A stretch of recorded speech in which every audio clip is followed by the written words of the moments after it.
Testing. Is this on, boy? It's been a minute. Let me dust the cobwebs off this mother lover, boy. What's going on, bitches and bitchettes? No discrimination. I do believe you can say that before Watershed as well. Once. You can say it once or twice. Yeah. Yo, shout out to all the crew locked in right about now. This is something you might not never know nothing about, the podcast.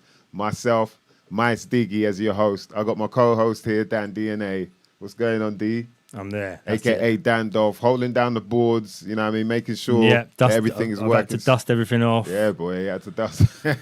Sorry, we've been away for a couple of weeks, man. It feels like it's been a month or something like that, but yeah, it's a couple of weeks.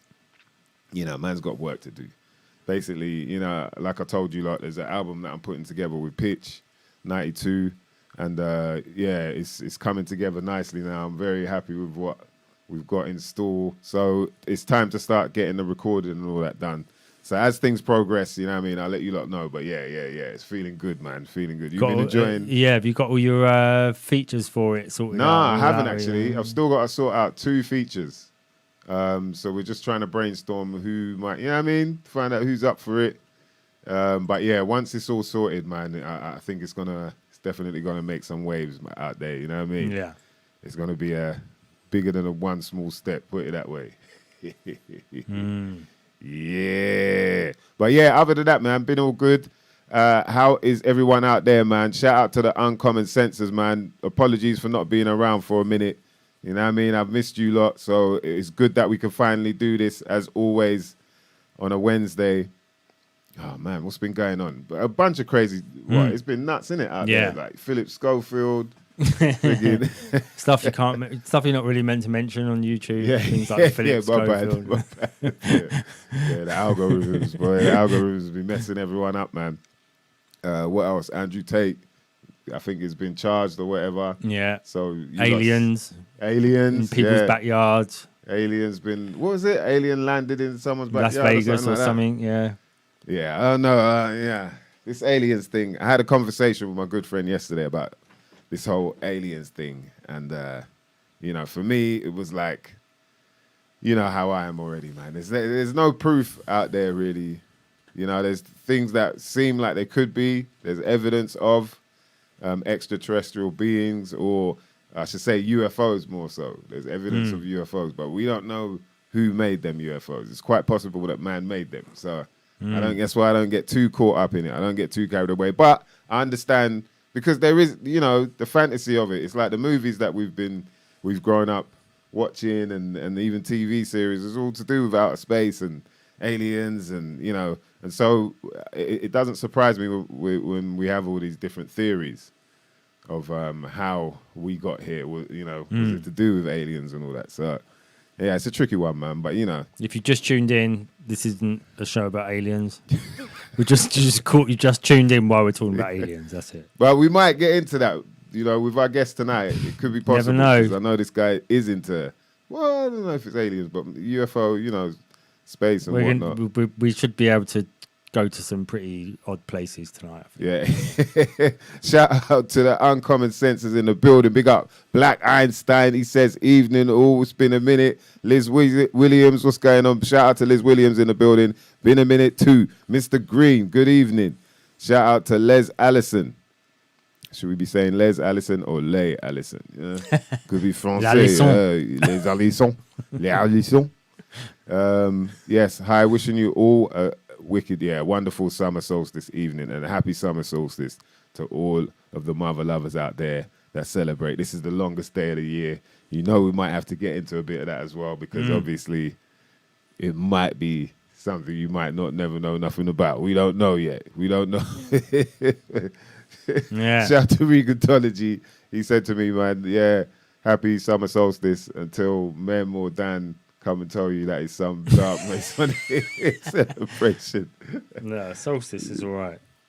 Yeah, I just think, you know, there's probably, there's things going on. Vestalia, we'll get into that. There's things that were going on back in the day, and it's just, like we're saying, it's a good thing. You know what I mean? It's like anything can be used for good or bad. Do you know what I mean? Yeah. And it's just, it depends on whose hands that thing is placed in.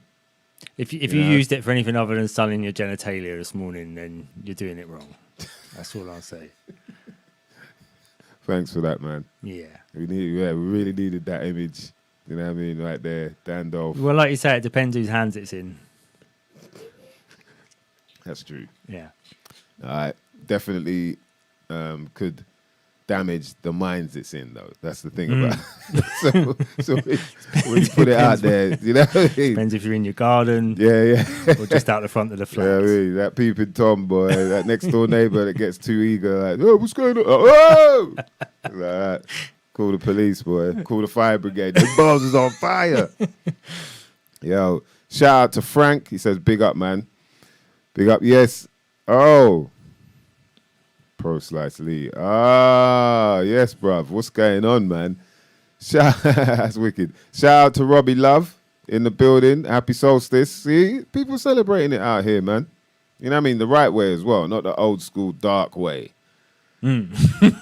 Dark.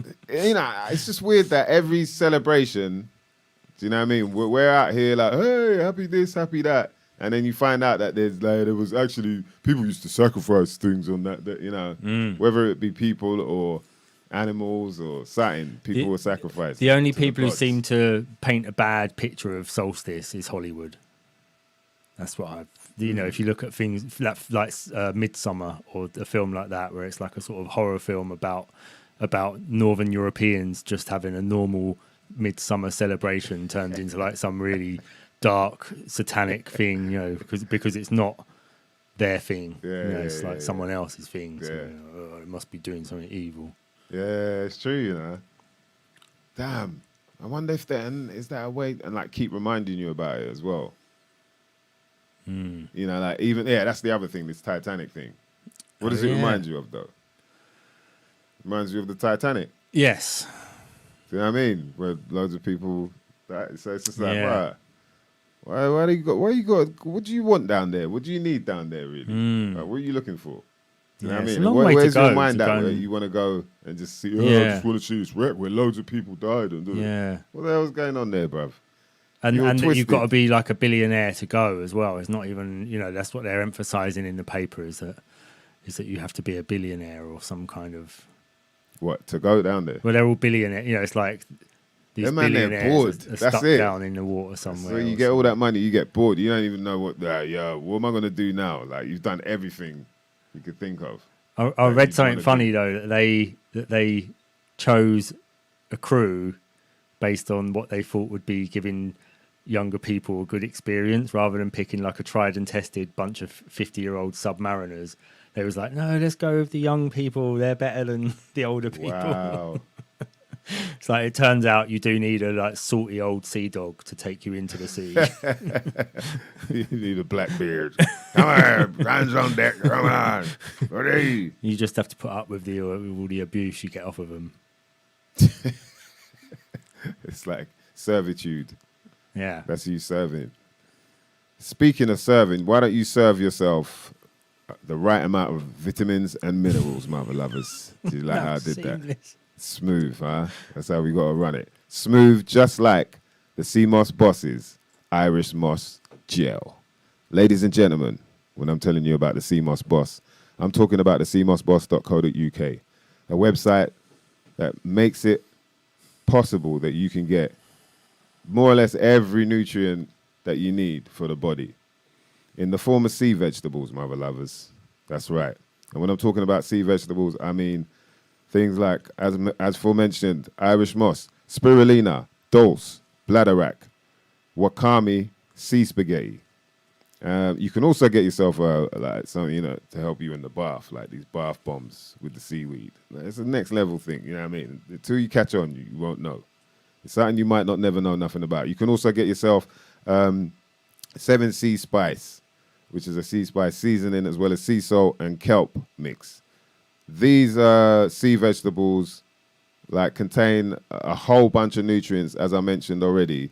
You know, so we can go through some. I always like to mention, because of the fact that, you know, you don't even know these things. People don't really tell you. They just say, oh, it's really good for you. It's like, okay, in what way? But at least if you find out, say like the wakame, for instance, high in magnesium, iodine, calcium, iron, vitamins A, B2, C, D, and K. Some of you might be deficient in that. Just get yourself some wakame, do you know what I mean? It's pretty simple.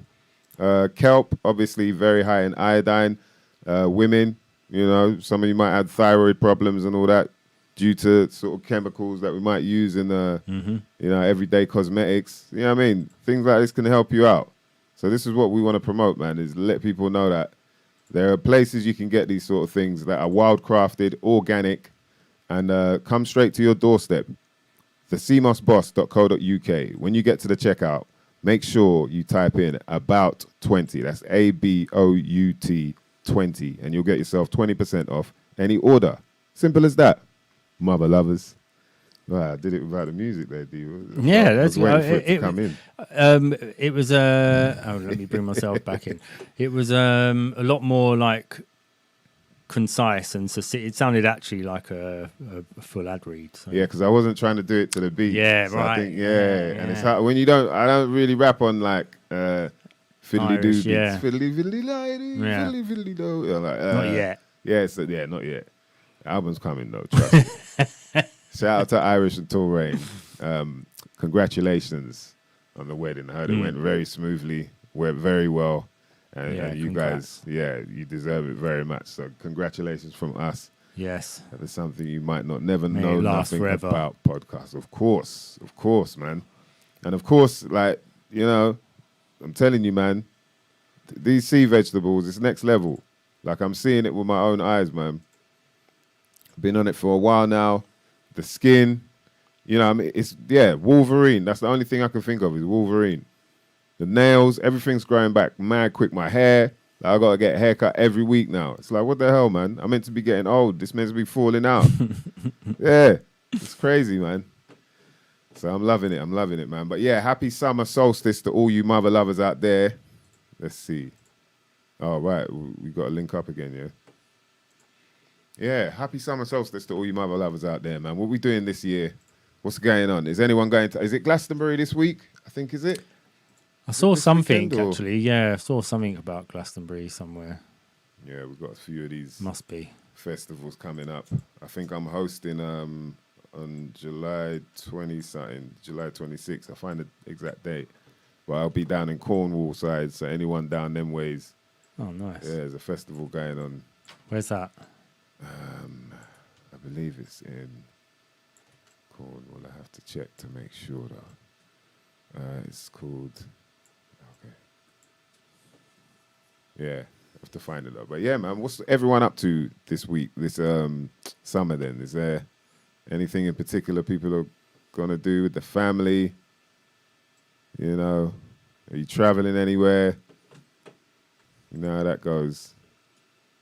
Summer, I gotta do something this summer. Like, what is that makes us do that as well? Where you're like, you have to go away, you have to be like, if you don't do that. Yeah. There's something about that. About going off and travelling around, yeah. Oh, I used to love it. When we was little, we used to go camping, but it'd be about 2 weeks, and then we'd just move from campsite to campsite. And, we'd drive to France. My dad loves driving, so he'd just drive to France, and then we'd just spend like 2 weeks driving around France to go two nights in a campsite, move on. Well good. Wow. Feels like you're Adventure, right? on the frontier, like when you see them with the caravan, with the covered wagons and all that sort of thing. Do you know what I mean? You feel like you're sort of that. You just drive somewhere and then you like get everything out and you get all your food set up and you get your tent set up and everything. And you have and we used to have another family with us that they all had their same birthdays around the same time as mine in the middle of the summer. So you'd be out when your birthday was there and didn't have any of your friends. You just had some family that was sharing your birthday. You just met them every summer, like? No, we was friends with their kids as well. Okay. My mum and dad were friends with the parents, and then Just in case the they're kids were watching similar now, sort of age. If you're watching now, he meant that in like the most affectionate way. Yeah, they know anyway. Yeah, okay. They went through it as well. Wow, boy. Yeah, that camping thing. I never went through that, man. And I was like, nah, I ain't camping, man. I ain't into that. Like, it just seems rough. It's like, nah, man, you ain't gonna be comfortable. And shout out to DJ Blue for even in the days when we were working together, man. He was always trying to get me to go camping. I was like, nah. But then I tried it once. And I was like, oh, okay, I get it. It's like, you know, especially when it's you're at festival and all that. It's like, yo, you just have to get that mashup that you don't mind sleeping Yeah. sleeping in a tent or whatever. But otherwise, if you're gonna do it holiday style, then you just got to find nice places to do it. You know, where you wake up and it's gonna feel like, oh, this is cool waking up Yeah. here. But not like where you're like, oh man, like when it rains and all that. Yeah. And if it's really hot, you know, like waking up at 6 a.m. and it's already baking in a tent. Yeah, that's flames. That happened to me at Glastonbury. Yeah. That's not fun to wake up And to. Glastonbury, there's nowhere to sit other than your tent, you know. So you go out into the festival and it's all just walking. Yeah. True. Or like sitting in a sort of part of the field where everybody's already walked. Yeah. So you're sort of on your feet all day and you get back to your tent. So like you say, you've got to really crash. You can't sort of go back there and think, I think I'll cook a couple of sausages and then I'll sort of have a rest. Then I'll go out a bit later on. It's like you're out. You've got a drink to make sure you just collapse later on. Yeah. You got to go. And the thing is, you're knackered. All the walking as well and standing up. You're just like, so you're ready to be out. So speaking of ready to be out, that festival I was talking about earlier is called Rock Oyster Festival. It's in Cornwall, and I'm going to be there on Friday, the 28th of July. So have I seen this somewhere already advertised? Rock Oyster, yeah. It's possible, man. It's quite possible, you know. C'est possible. C'est possible, quoi. Yeah, it should be interesting, man. Wadebridge. Where's always go off down them sides. Plymouth? Is it down that way somewhere? Plymouth. Is that the right one? Wadebridge. No, it's in Cornwall. It's in Cornwall. Let's have a look. 28th, 29th, 30th of July. Is that the one? Yeah, that's it. Is anyone out there? Any of the listeners down them sides? Cornwall sides? Gotta be. You reckon? We must have some. Must have some Cornwallians. Southwest, innit? Cornwallians, like. I tried to do the accent. But bloody pad, right? Shout out to Biscuit and the Speakers Corner Quartet. I saw them, what was it, 2 weeks ago? On a Friday. Down at the Roundhouse. They smacked it. Oh, was that? Oh, yeah. They smacked it, man. Really? Yeah, it was really good, man. Yeah, so he's got his whole live band, big show thing going on. Yeah. Full, like, they got full band. And I did mean to go to that. some really, like, wicked guests as well. Yeah, they went in, man. So this is the Rock Oyster Groove Armada on the Friday, Nile Rodgers and Chic on the Saturday. What day are you playing? Do you know? I'm doing Friday. Oh, right. I'm hosting, so I'll be down there getting my groove on. I've forgotten the name of the room or tent or whatever, but I'll keep you lot updated on that. So it's food and music. Is that it? Oh, right. Okay. So what is it? Oysters and that, yeah? Oh, music and culture. Yeah, I guess Like music is separate, part of not the culture. Music would be part of the culture. Is that right? I don't know. It looks like to me like culture's sitting down. Their culture. No, man. Look. Music standing up. All right, that's a good point. So culture means you're meant to just sit down. And then food ain't part of culture. It's just separate. It's Yeah. Family's definitely not part of culture. Food is not involved with family either. Party time, boy. Yeah, it looks like it could be interesting, man. Shout out to Peter Isaac, 45 Live crew. So it's the Jelly Jazz tent. That's it, the Jelly Jazz tent. Yeah, Jelly Jazz. Oh, there you go, Jelly Jazz. That's what they're combining food and music. Yeah, you see it there? Yeah. We don't play around. Let's see if I can find Jelly Jazz. Jelly Jazz. Oh. Jelly Jazz. That is a good name, though. Oh, and they've got some well-being area by the looks of it. Yeah, you got to have the Feeling a well-being bit area. jittery or body aching from a night dancing under the stars, then our bountiful well-being program might just be the tonic to get you out and about and away from it all for a moment. You'll be there with the CMOS boss flyers, Letting them know, just boy. standing at the door. It's like, you haven't got to do all this. You could just... You know what? You could just fast and have some CMOS. Aerial yoga, beach Aerial fitness, Right, so journaling. aerial yoga, that's like the hanging yoga. I suppose so, on the- yeah, where you're on the silk, you know, Mm. where they have like the things where they wrap them round and spin round or whatever. Yeah, meditation and embodied writing workshop. Breath work with Anthony Mullally. Wow. See, we were talking about breath work a few weeks ago. Sound That was bath, very interesting. sauna.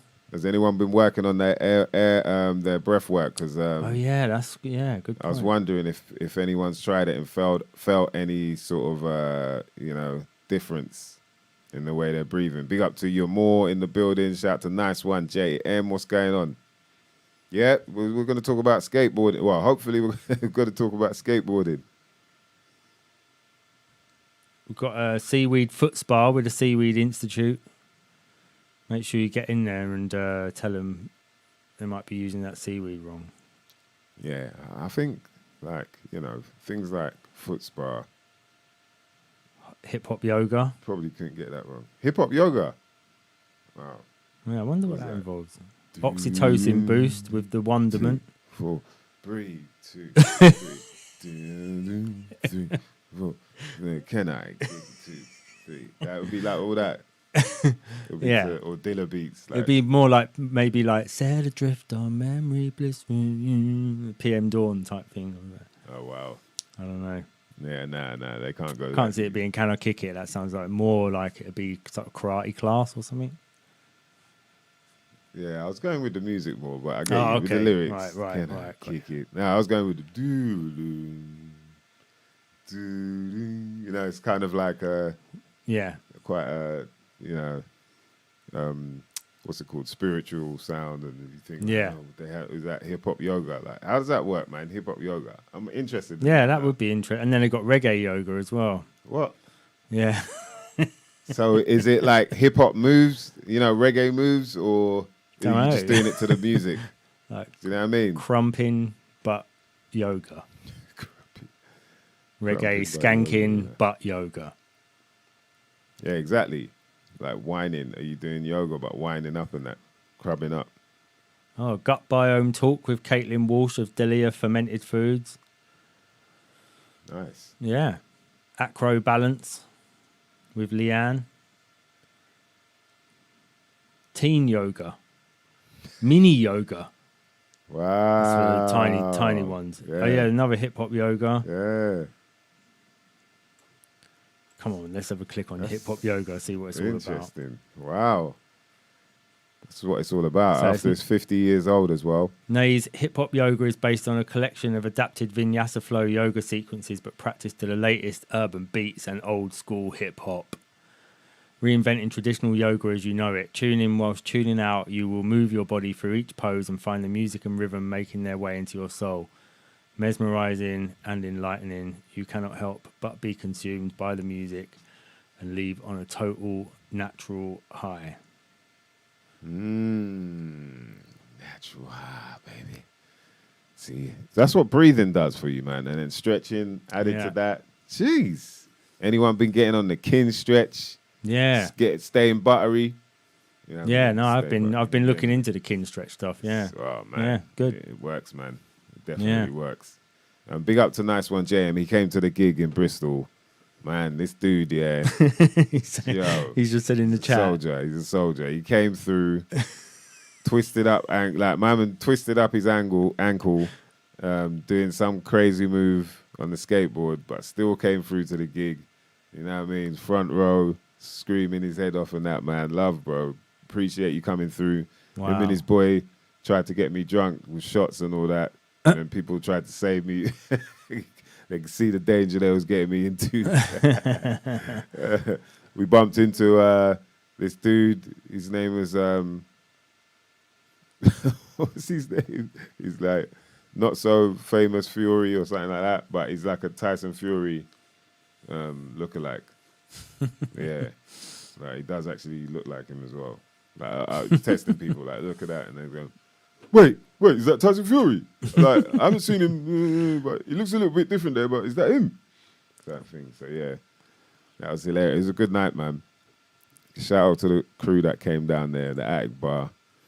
Some hilarious characters down there, man. I'm telling you. Yeah, boy, that was fun. But yeah, soldiered it. My man soldiered it. Stayed on his feet as well. When I came in, he was sitting down on the couch and that. Just chatting to him. And then bam, he was like, right, showtime. He was up, man, and stayed up. Yeah, that's legendary right there. Right, I'm going to run this video. We've got nothing to. Good idea. If we've got nothing to lose. Good idea. Run, VT. First off, I need to holler at your skills and ask you to let me do the honors, if you will. See, I'm not trying to copy you, just borrow from you still. Plus, I'm a fan, and it's a way to pay homage to your skill. It's time for the UK. Okay, so for the second time, skills, I need to shout you, my friend, because that time of year's come around here again. Yeah. It's the UK rap. So as a new age has entered, it's time that I remind you of what you ain't remembered.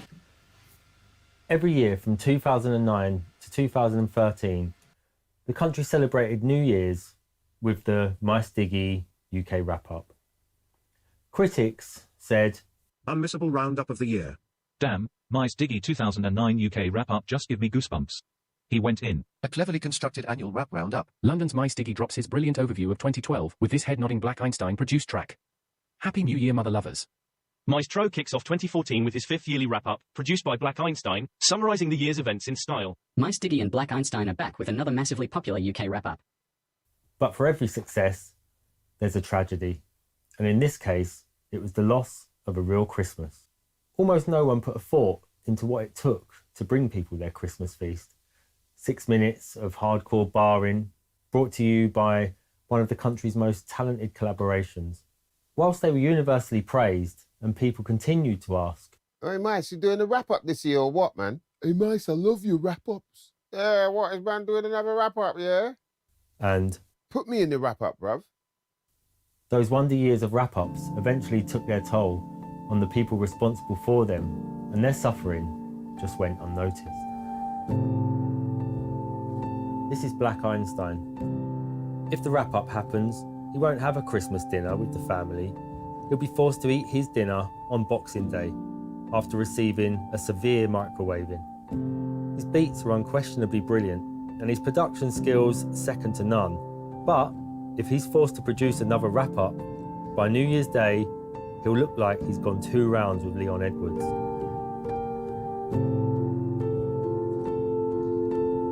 But MysDiggi is the forgotten victim in all of this.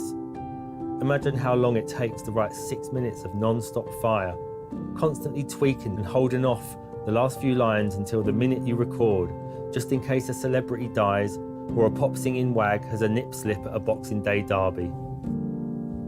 3 months of going back over the year, trying to remember who did what to whom, only to realise you've missed out that TV chef whose short split while she was nosediving in a bucket of monkey testicles on I'm a Celebrity. Nothing can get those precious moments back, not even a premiere spin on Shorty Blitz's show.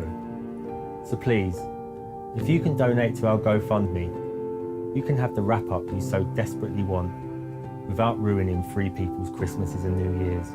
Follow the link to pledge any amount, and you can guarantee that the UK hip-hop community's finest rapper and producer don't go without this Christmas or New Year's. Welcome to 2024.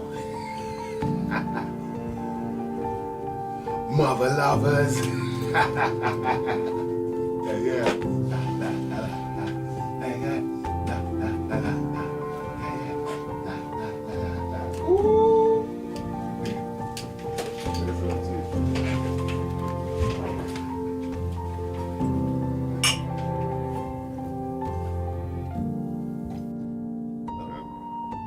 If you love the UK wrap up.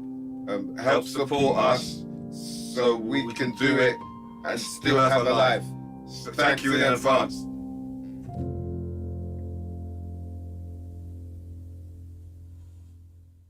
And who am I in all of this? Why am I so concerned? Because I'm the one who's got to film it all. Pledge now. Okay, cut. Right, do you think that's schmaltzy enough? Maybe I could have piled on the pity a bit more. All right, well, I'll tell you what, let's do it again. Can you put that Coldplay track on for me, though, this time? Yes. So, Coldplay. please pledge. Yes. Make a pledge. We need you. Is that how you... That's like it. 1950s. Yeah. To smash the like button, retweet, share, subscribe, and pledge. Yes, please. Yeah, if you no, can. if you can share that video anywhere, then just share it wherever you can, and just be as silly as you like about it. We don't care. So Yeah, you can see how silly we were about it. Shout out to, that's it. Nice one, JM. Faison Theory, that was the guy's name. That's what he called him, Faison Theory. But yeah, he's on it at Insta. I think it's Lesser Known Fury, his name is. Right. Hilarious, man. But yeah, that was it. It was a good evening. And I hope for many more to come, man. Trust on that.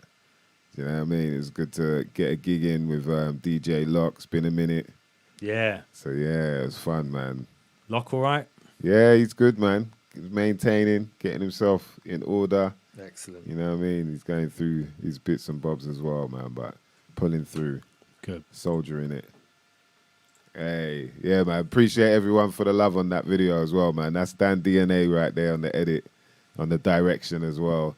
And Black Einstein put his touch on the music. Yeah. Yeah. Yeah. Yeah, it just cracks me up, man. The fact that thing come together like that.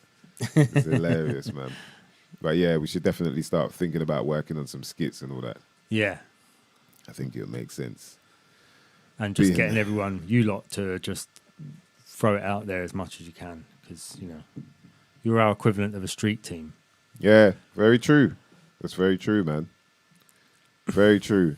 And so now we are here, summer solstice. As always, we try and give you some shit you might not never know nothing about. We try and find out why the hell, you know what I mean? What are we doing here? I was just like searching around to try and find out how other places, you know, enjoy their summer solstice. Like how, or you know, not even other places, other times. How do people enjoy summer solstice? So I just flicked on. I was Googling, I saw on the History Channel, there's a few different things that popped up. Well, I should say history.com. It's saying how the ancients celebrated the longest day of the year. Summer solstice, for those who don't know, is the longest day of the year, usually in between 20th or 22nd of June. Might as well say the 21st. You know what I mean? You might as well just say that. But it's a day of great significance for many past civilizations, like the Druids. So the Celtic high priests, known as the Druids, likely led ritual celebrations during midsummer. We always got to wonder what kind of rituals were they? What kind of rituals were they then, do you reckon?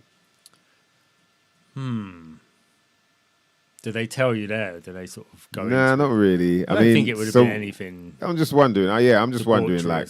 They're Druids at the end of the Druids, day. so, you know, so they're saying during summer, but contrary to popular summer. belief... I'm going to start tweeting that. Druid summer. Did I say Druid summer? Oh, sorry. Druid summer. Oh, picture of my beard. That's the purple ice cream cake, man. Pink ice cream cake, I should say. Yeah, that's what did that to me, boy. If I sound like I'm floating on a pink cloud, that's probably why, my beloveds. You know what I mean? Pause on that. Anyway, so during midsummer, but contrary to popular belief, it is unlikely that these took place at Stonehenge. That's a whole nother rabbit hole, as they say, to go down, because Stonehenge now, all these things are starting to pop up, like whether Stonehenge is really as old as they say it is. You know, what happened there, like it was actually, you know, some kind of sacrificial whatever, all this thing, these different stories are popping up, and you don't know what to believe. But anyway, carrying on with this, they're saying, so unlikely took place at Stonehenge. That could not be true. You know, it could be true. We don't know. Which is England's most famous megalithic stone circle. So still people who identify as modern druids, such as Dan Dolph over here, continue to gather at the monument for the summer solstice, winter solstice, spring equinox, and autumn equinox. So from my understanding, so end quote there, from my understanding, there's like, you can, through some of these, you know, monoliths, you can see, you know, when it's like summer solstice, they beam through, you know, that. Yeah, the central columns, part, yeah. And then same thing for... for winter, the other way, on the opposite side. Yeah, so that's where you will see the sun sort of sit for some time, and that's how they can measure what part of the year they're in, I guess. Yeah, I suppose it was. Yeah, every day you just go there. You're like, what time of year is it? And then you go, you go there and you look through it, and you're like, I don't know. It's not the longest day, and it's not the shortest day. Yeah.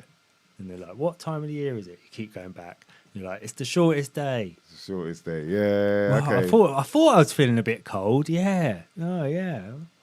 Well, it's winter now. So yeah, that makes sense as well, because also, so solstice, like sol is the sun, sol, and then like ice or is means like to stop.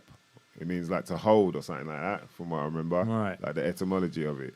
So then at those times, that is where the sun would stop for a little while, isn't it? And that's at the solstices, like the winter solstice. All right, so let's check out what the ancient Greeks were doing, apparently, according to history.com, of course. You know what I mean? We can't, like, everything we say, don't, you know what I mean? You don't have to believe, but look out, try and find out for yourself. Yeah, we're just going well mainstream with this. Yeah, this is proper mainstream, because, you know, people love the mainstream, so what are we going to do out here? Ancient Greeks, yeah? We're Wikipedia. Yeah. We are Wikipedia. what we're doing is what Wikipedia does, but we're doing it for you. Yeah. And in our voice. Like, and we're not asking you. I suppose we are asking you for a donation, but it's for something different. So, so ancient Greeks, yeah, according to certain iterations of the Greek calendar, they varied widely by region and era. So what does that mean? That means that who knows who was really doing what, where, and when. The summer solstice was the first day of the year. That's interesting. Several festivals were held around this time, including Cronia, which celebrated the agricultural god Cronus. Cronus, and Cronus is the Saturn, other end of the year, isn't it? Like on the other side. yeah, but I suppose he's got the scythe as well, so he's sort of doing cutting the stuff down. Yeah, well, yeah, and I guess also there's that thing of like when it comes to that whole kind of zodiac theology, then it's like there's also the opposite. It's like whatever sort of sign or house you're in, you kind of look at the opposite. Yeah. As well. Yeah. I guess there's something to do with that. So Cronia celebrated the agriculture god Cronus. So the strict social code was temporarily turned on its head during Cronia, with slaves participating in the merriment as equals or even being served by their masters. The summer solstice also marked the 1 month countdown to the opening of the Olympic Games. That's interesting, that about the slaves participating in the merriment, because same with Saturnalia. Yeah, Saturnalia, same thing, where they go, hey, you can now be like us, and we just for this once. Maybe that's the way of, you know, maybe the guilt of being a slave master. So it's twice a year then. You've got to do it. Yeah. And hold on a minute. No, Saturnalia, yeah, it's near the winter solstice, isn't it? It is, yeah. It is. It is essentially winter solstice, yeah. So solstice is everything turns on their head. Right. That's interesting. So let's go to the ancient Romans then. In the days leading up to the summer solstice, ancient Romans celebrated the Vestalia festival, which paid tribute to the Vesta, the goddess of the hearth. Why do they say hearth? Hearth, Hearth? Is that fireplace, maybe. H-E-A-R-T. What's her name? H- What's her name? Vesta. Vesta. V-E- Oh yeah, Vesta matches. Yeah, it's got to be in it. Vesta matches. Yeah, she's the virgin goddess of the hearth, the home and family. Right, so She bear was in often mind. represented by the fire of her temple. So that's what Vesta matches. The company Vesta. they Yeah. make. Yeah. Dude. So yeah, like remember this is ancient Romans. Yeah, it says next rituals included the sacrifice of an unborn calf. What? Huh? What? What? Rituals included the sacrifice of an unborn calf removed from its mother's womb. Okay. Wow. So cesarean. That's like that's pretty deep, man. So also the sacrifice of the mother, presumably at the same time. Yeah. Wow. This was the only time of the year when married women were allowed to enter the sacred temple of the Vestal Virgins and make offerings to Vesta there. And complain about the decor and how there's loads of just dust everywhere and You might want to men's clean up. magazines. It's just Once a What's- year, they and say let them that come once in a to year. just tidy up. jeez. So as you can see, Dan is celebrating as much as he can right now. Vesta. I'm doing the reversal thing. Vestalia, Saturnalia. Interesting. Yeah, that is interesting, man. Jeez. Okay. Right. Ancient Chinese. The ancient Chinese participated in a ceremony on the summer solstice to honor the earth, femininity, and the force known as yin. It complemented the winter solstice ritual. There you go. Let's go back far That's all enough. you need to hear. Which was devoted to the heavens, masculinity and yang. Right, so it's probably a similar thing, isn't it? So Vesta, the summer would be the female, yeah, the for goddess sure. worship of Vesta, and then Yeah. the winter Saturnalia. Yeah, Saturnalia is like that's Cronus. Yeah. That's the dude. Masculine energy. That's about to, that's who you want running your winter. The summer, you want women running your summer. You know, you want ice in your drink. You want clothes strawberries get in hung your out. Pims. Clothes. You want someone to come and clean your temple. Strawberries in your Pims, you know. Is But that in the what they winter- put strawberries in the Pims? I presume so. Yeah. Yo, But in the winter, you want a one man. time I tasted Pims, I was like, I don't know what. I don't get that. You at can all. keep your cucumber sandwiches and your Pims. And you, God. Pims is like flat Coca-Cola mixed with iron brew. That's what it tasted like. I was like, yo. Watered down. Yeah, I don't know what is like people into. That's why you got to put the strawberries in. Yeah, and cucumber, I think they put in it, didn't they? Let's put like summer fruits in there, basically. Pims, man. What is? No one's having Yo. a Christmas Pims. What is Pims, man? Yeah, Pims. No one ain't even say, yo, do you want a Pims? Like, no, you don't hear that. Do you want a hot Pims at Christmas? Nah, I'm all right. Yeah, that's like, yo, do you want a hangover? Like, now. And you ain't got to drink away to just drink it now.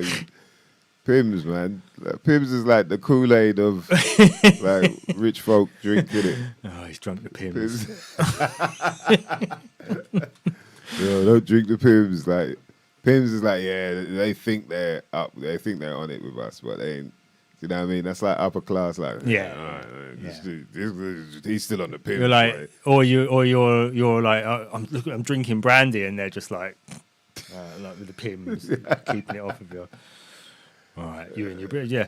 Brandy's really expensive, I know, but Pims actually takes some effort to drink it and enjoy it. Yeah, Pims taste like shit. So, boy, if you're drinking this, you know. It says it's a gin-based fruit cup.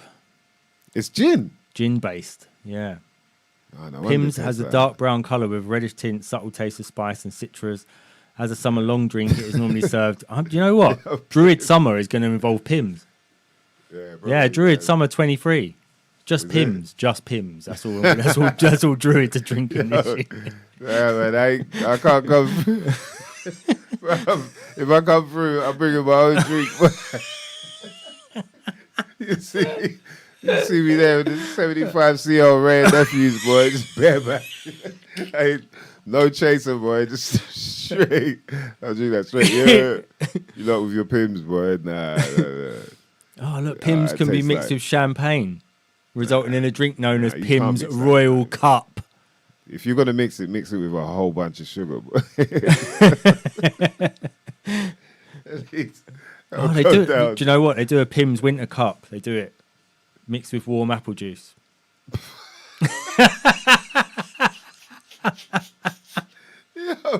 Pims and warm apple juice now. Jeez. Yeah. Pims is the Irony Bro favorite drink of the Irony Bro. Wow. Like, they're just like, you enjoying that? They're like, doesn't matter. Yeah. What have you get a mixed little it buzz, with? boy. A hot apple? Still What? get a little buzz from it. No, it don't matter, man. Still get buzz. Pass me some water, please. Yo. Nah, man. Pims, man. It's not the one. It's not the one. There's certain drinks, you go there once, that's it. You don't even want to. There's no way. No way. Nah, it's like, what's the other one? Control. Or Yeah. whatever. Yeah. Nah. That's just ridiculous, man. Yeah. Them drinks are not. I don't really get them, to be honest. I don't get the point, but people got that kind of mouth. Maybe your mouth is too salty. You need bitter in it or something. I don't know, but yo. All right, so the Chinese, anyway. We went off on a little tangent there. We're getting into some important information. Right, so where are we at? To do with the Yan, I believe. Masculine and the Yang, that's right. So ancient Northern and Central European tribes, many Germanic, Slavic, and Celtic pagans welcomed summer with bonfires. A tradition that is still enjoyed in Germany, Austria, Estonia, and other countries. Some ancient tribes practiced a ritual in which couples would jump through the flames to predict how high that year's crops would grow. This is weird because this is on the Chinese bit, but then the rest of it was just all about talking about other tribes. Oh, okay. That's what you get when you go mainstream, bruv. Yeah. Vikings. It just goes all over the place. Vikings, midsummer was a crucial time of year for the Nordic seafarers, who would meet to discuss legal matters and resolve disputes around the summer solstice. I wonder why that is. Why then? Maybe because that's the beginning of the year, the financial year. Yeah, for you'd them. think that would be Kronos again, wouldn't you? For discussing law. Yeah, but then again, you know, it could be, I guess, there's the whole thing of you're going into, well, you're in Cancer, but you're going into Leo, where, well, Cancer represents the silver, and then you're going into the gold. So this, you know, it's time of like, all right, we need to get all our funds together and how much, Yeah. you know what I mean? Could be something to do with that. So they would also visit wells thought to have healing powers and build huge bonfires. Today, Viking summer solstice celebrations are popular among both residents and tourists in Iceland. Huh. Interesting. Is that where all the Vikings are now? That's Is where that they what they're ended trying up. to say? Yeah. They just bounced to Iceland. Like, Yeah. yeah, let's just wait. Let's just, the language, we're going to make sure, like, this is the hardest shit to learn. Yeah. Otherwise. Like, I'm done with raping and pillaging. Let's go somewhere really cold Yeah, let's go. Somewhere really cold and just make up our own shit. and just start. Let's make the only country in the world that's self-sufficient on using its own heat from the ground. Yeah, hold on.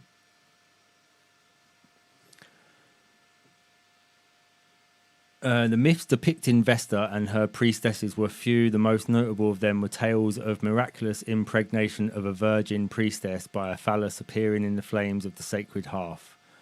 The manifestation of the goddess combined with a male supernatural being. So it's a bit like, it's got a Mary symbol sort of thing. Yeah. In some Roman traditions, Rome's founders Romulus and Remus and the benevolent king Definitely. Servius Tullius were conceived in this way. Vesta was among the Dii Consentis, the 12 of the most honoured gods in the Roman pantheon. She was the daughter of Saturn. Yeah, she was the daughter of Saturn. Yeah, Saturn and Ops. So it's kind of like a, almost like a by proxy worship Yeah. of Saturn, Kronos. Yeah. And her mum is Ops. Ops, yeah. So a fertility deity and earth goddess. Generally holds a scepter or a corn spray and a cornucopia. Ops is identified as Rhea in Greek mythology, whose husband was Kronos. Robbie Love says Remus for a feature. Yeah. Yeah, see? Pims taste like puke. Big up Turbo Turbulicious, Regantology in the building.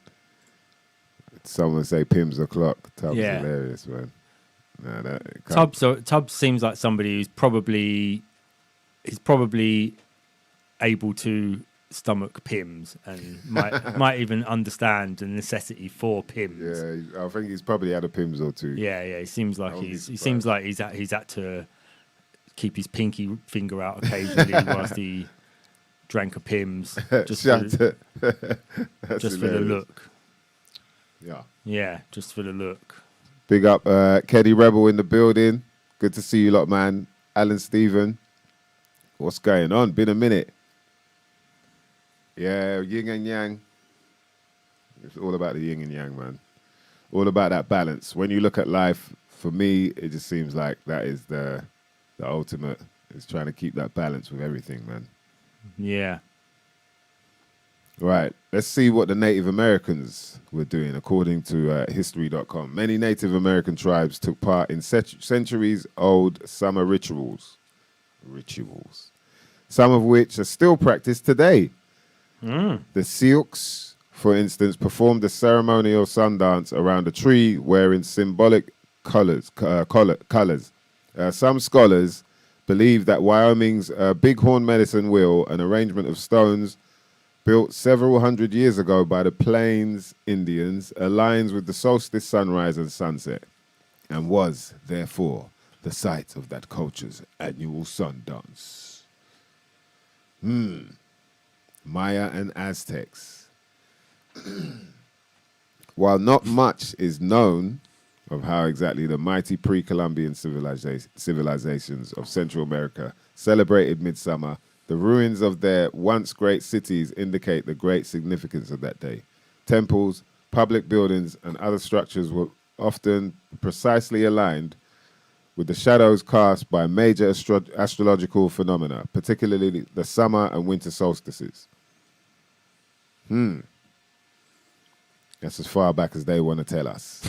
And that's as much as they want to tell us as well, interestingly enough. And this is why, you know, when you want to go deeper, you have to go to independent sources, man. Yeah. Because these are the people that really take pride in getting out the right information according to what they've found.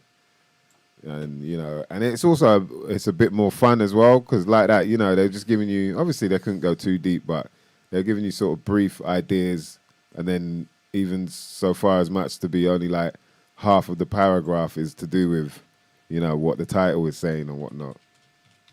Whereas when you know, there's so many different avenues you can go down with the whole idea of celebrating the summer solstice. It goes back to what we were talking about, you know, the weapon in, or, you know, the tool in that person's hand. It all depends on that person and how good or bad that tool is. So, yeah, you know, with Vestalia, we find out that there were, you know, there was sacrificing going on. But that was how they felt like they had to celebrate it. You know, in other places, they were just like, oh, we want to worship the sun, you know, give thanks to creation for giving us the sun and for the sun enabling all these things to grow. And, you know, like the days are longer, you know, all these different things that make you enjoy this time of the year are probably what majority of people were really celebrating. Whereas, you know, there probably were some dark overlords that let's celebrate the sun right now. Sacrifice. Yeah, it's like in Lord of the Rings, what's the big eye thing? Sauron or whatever it is. Is that what it's called? CERN. Yeah, exactly. That seems like a sort of summary thing. It doesn't seem like a sort of Winter, like it's winter. Yeah. So it seems like there is some dark stuff going on in that. Yeah, to do with- and it's the eye, like the eye of Horus Yeah. and all that. The sun, the scarab as well. Right now is time of the scarab because the scarab would represent, like when they'd say the scarab because they saw how it pushed the dung up the sand dunes, and then it would get to the top. Yeah. And then they felt like that was like the sun rising. So then, the scarab became like quite a symbol. Yeah, the scarab with the sun over it, sort of thing. Yeah. And then also that ties in with, like a scarab and a crab kind of look similar. Yeah. And then we're in the time of Cancer, aren't we? Yeah. Yeah, we're in the time of Cancer. So, yeah, it makes sense, man. These things are definitely connected. I found a good word. So coming from there's a word that means anything that relates to the summer. It's estival. Estival with the F missing. So it's not the same as festival, but they call it estival. Estival. That's Estival. relating to summer. And then another word, to estivate, which means to be in a state of dormancy during the summer, rather than hibernate. A state of dormancy. Yeah, so some animals, because it's too hot, they go into like a dormant state in the summer. So it's called, as opposed to hibernate, it's called estivate. Estivate. Estivate. Damn. Okay. So you could say when someone calls you up and you're just sitting there at home, it's too hot, and they go, "What are you up to?" You go, "Just estivating." Yeah, reside really, during the just summer. estivating. Yeah. I see it here. It's from Latin. How do you say that? Estivatus. Estivatus. Past reside. Yeah, it says reside during the summer or spend the summer. Just estivating. Yeah, and estas is to do with heat and summer, right? Yeah, Literally start a the hot season. The burn. Interesting. So estivating. Where are you estivating then? where you think you're going to estivate this year, mate? Because bloody hell, it's a bit... Bloody hell, it's hot out here, isn't it? I'll tell you. Yeah, that is most people's holidays. Yeah. The funny thing about that summer holiday thing, I always found funny was the fact that it's summer, it's hot, but you want to go somewhere hot. But then as you get older, you realize like, oh yeah, you actually want to go somewhere where it doesn't feel like you're at home. Even if it could be hot at home, but it doesn't mean you're going to enjoy it anymore, innit? But I always used to, I was like, wow, why don't they go when it's winter? Like, why don't they go when it's summer when it's hot here anyway? But yeah. You know what I mean? That's what getting old does to you. Knock some sense into you. Yo. Oh, Vinny B in the chat. Oh, sheesh. Vinny B, what you saying, man? So he's just saying that film, The Men Who Stare at Goats. Easy, there's a Vinny B scene in in the that where Jeff Bridges does the Indian sun dance. And that's based on a true story of the New Earth Army. So, yeah, I do remember that actually. So that film, that The Men Who Stare at Goats, apparently that's about, like, it is based on real stuff, but they're saying that what they were doing was that was just to make it like, yeah, they were just a bunch of nutters doing stupid shit. Apparently they were doing some real like hardcore stuff, and things that were working, whether it be like telepathy and the remote viewing program came out of that, which they used for there was some real definitely talented remote viewers came out of it that went public, went into the public remote viewing. So that must be a skill that people have. I think they said anyone can learn it. Yeah? Yeah, it turned out to not be anything to do with anyone. It's not like you're born a skilled remote viewer. It's just something you can teach people. Yeah, but unto what level? Like, say, you know what I mean? If say you're going to the club and you forgot the weed that's in your pocket, you wouldn't need to balls it or put it in your sock or whatever. Can you remote view like, where is he? Yeah, I can do it now. Do you know what I mean? Or is it like does it have to be like, show me the coordinates and whatnot in Gibraltar? Yeah, well, that's why I think anyone can do it, because it's all about that they give you a whole set of coordinates or something that you're looking for something in. I don't think it's that like they say, where's the treasure? And you go, oh, it's in this part of the world. Or yeah, I think it's like, these are the coordinates. We're looking for something in that area that's, a definite thing. I think you have to sort of give someone a task to complete. And it's just training. By the looks of it, it's just to do with people training. Is there any proof, do you reckon, out there or any evidence? Yeah, there is. Yeah, police have used it for finding missing people, and the military used it for finding hidden tanks and weapons, or stuff. It's things like, if you suspect something's there, you'll have someone remote view it, and they'll confirm whether something is there or not. To save you having to. Yeah, but you got to trust that they, you know what I mean? You got to trust that they can do it. So one day they must test them out. Like, yeah, well, that's it. That's what this whole, Project Mind Trek or whatever it was called. Where they were doing this testing for a decade before they even unleashed it. Yeah. Wow. Yeah, that's crazy, man.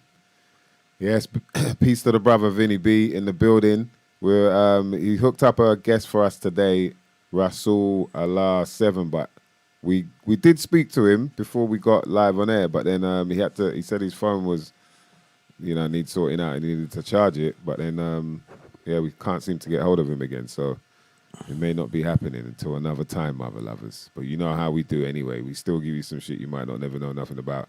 Shout out to Safes Clark. Hope I said that right. Safest Clark? No, Safes Clark. So he says it's called the Moon Talk Project. Sorry, pardon me, you lot, man. I've got a frog in my throat. Yeah, you know how we do out here, blazing it up. You know what I mean? That's a different Montauk project, but it's all similar sort of stuff where they're doing like tapping into people's psychic powers or something like that. They're supposed to have brought some sort of dimensional creature through on the Montauk project, and then that sort of got out of control and they couldn't put it back in the box, and it's still on the loose somewhere in Montauk in New York, which is also where they conducted the Tesla experiments, was in Montauk as well. What, the real, like Nikola Tesla? Yeah, the first, where he had his, what was that big tower that he had called White? What was it called? The big Tesla tower where he was the free energy thing. Right. Was that in New York? I think that's set up in Montauk, yeah. In New York, yeah. These not get deep, man.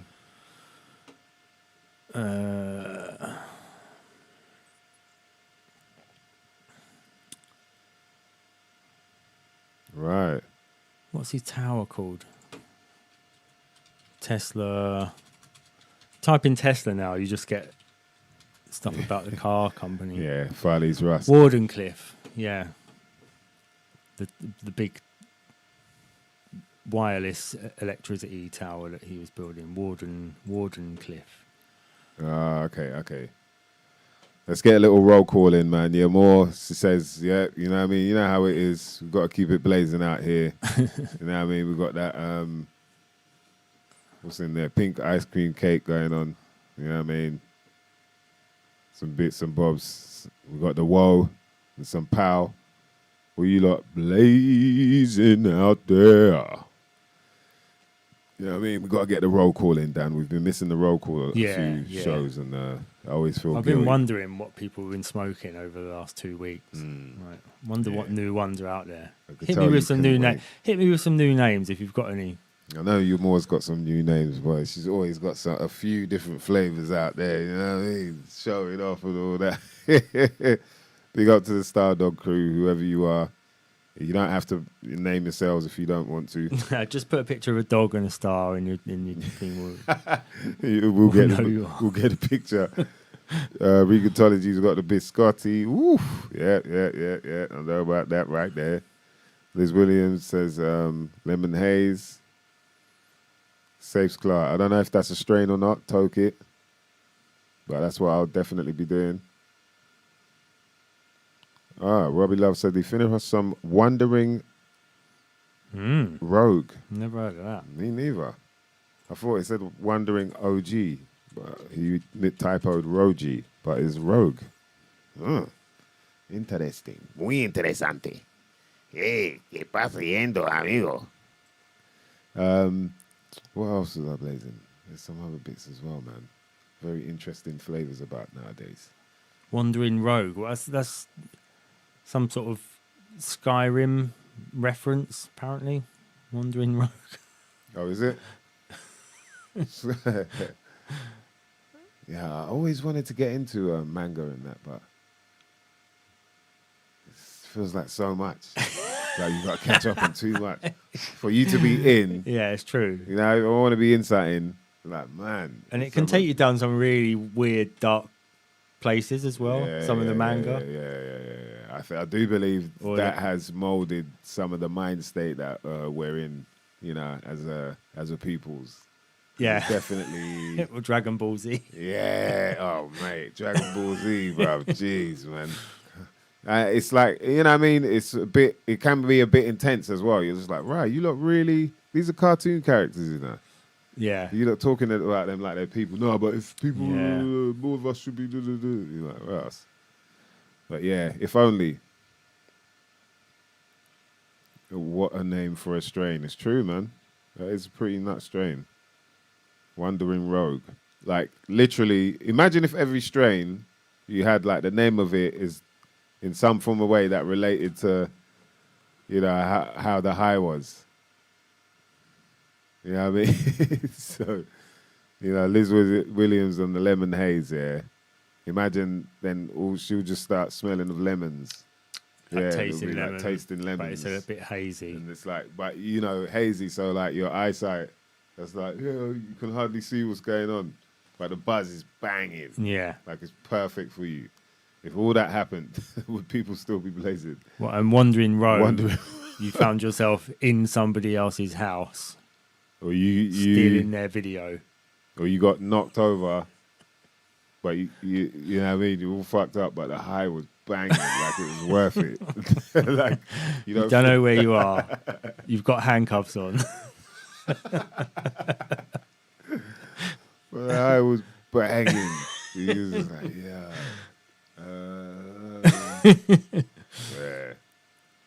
it'd be dangerous. It'll be a dangerous world. People won't be blazing as much, but it'll be legal then, though. That's in it. They'll make sure then. Alcohol. You know what I mean?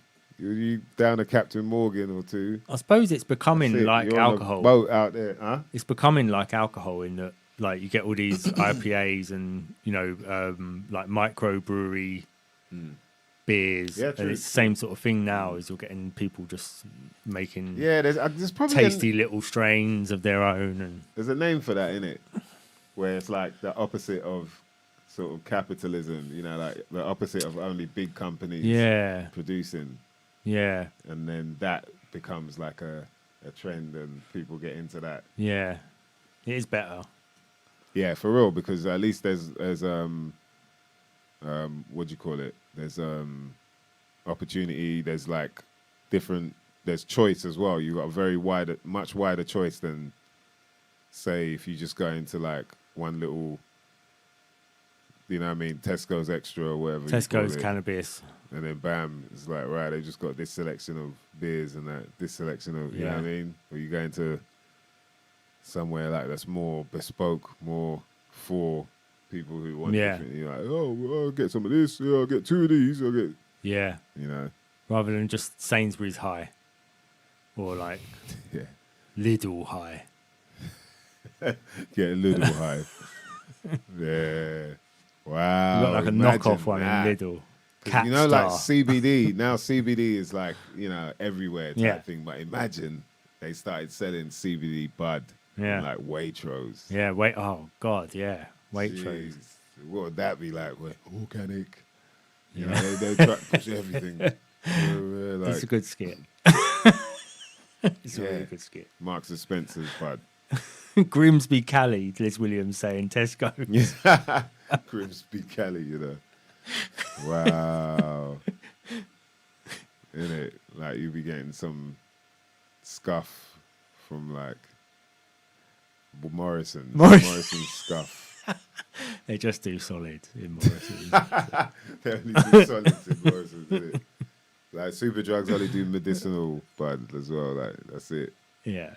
It's strictly medicinal. Yes, we have this tonic here. You ask them what sort of high it is, and they're like, no, it's only good for pain relief. Yeah, or they've got some other thing that's... Yeah. There's no THC. You know, like they got big, massive stickers and that, no THC, because people have been wigging out on the wrong shit. They've been on RSO and all that, like wigging out, boy, like, oh. Yeah, Liz Williams said Lidl would be grow your own from the middle aisle. But from the middle of Lidl, I think you'll find it's called, actually, Liz Williams, the middle of Lidl. Middle of Lidl. But, yeah, I think there's probably more likely be things like Star Cat or Starcat. Or AK-48. It'd be just something slightly different to the other one. It'll all be Gorilla Glue for now.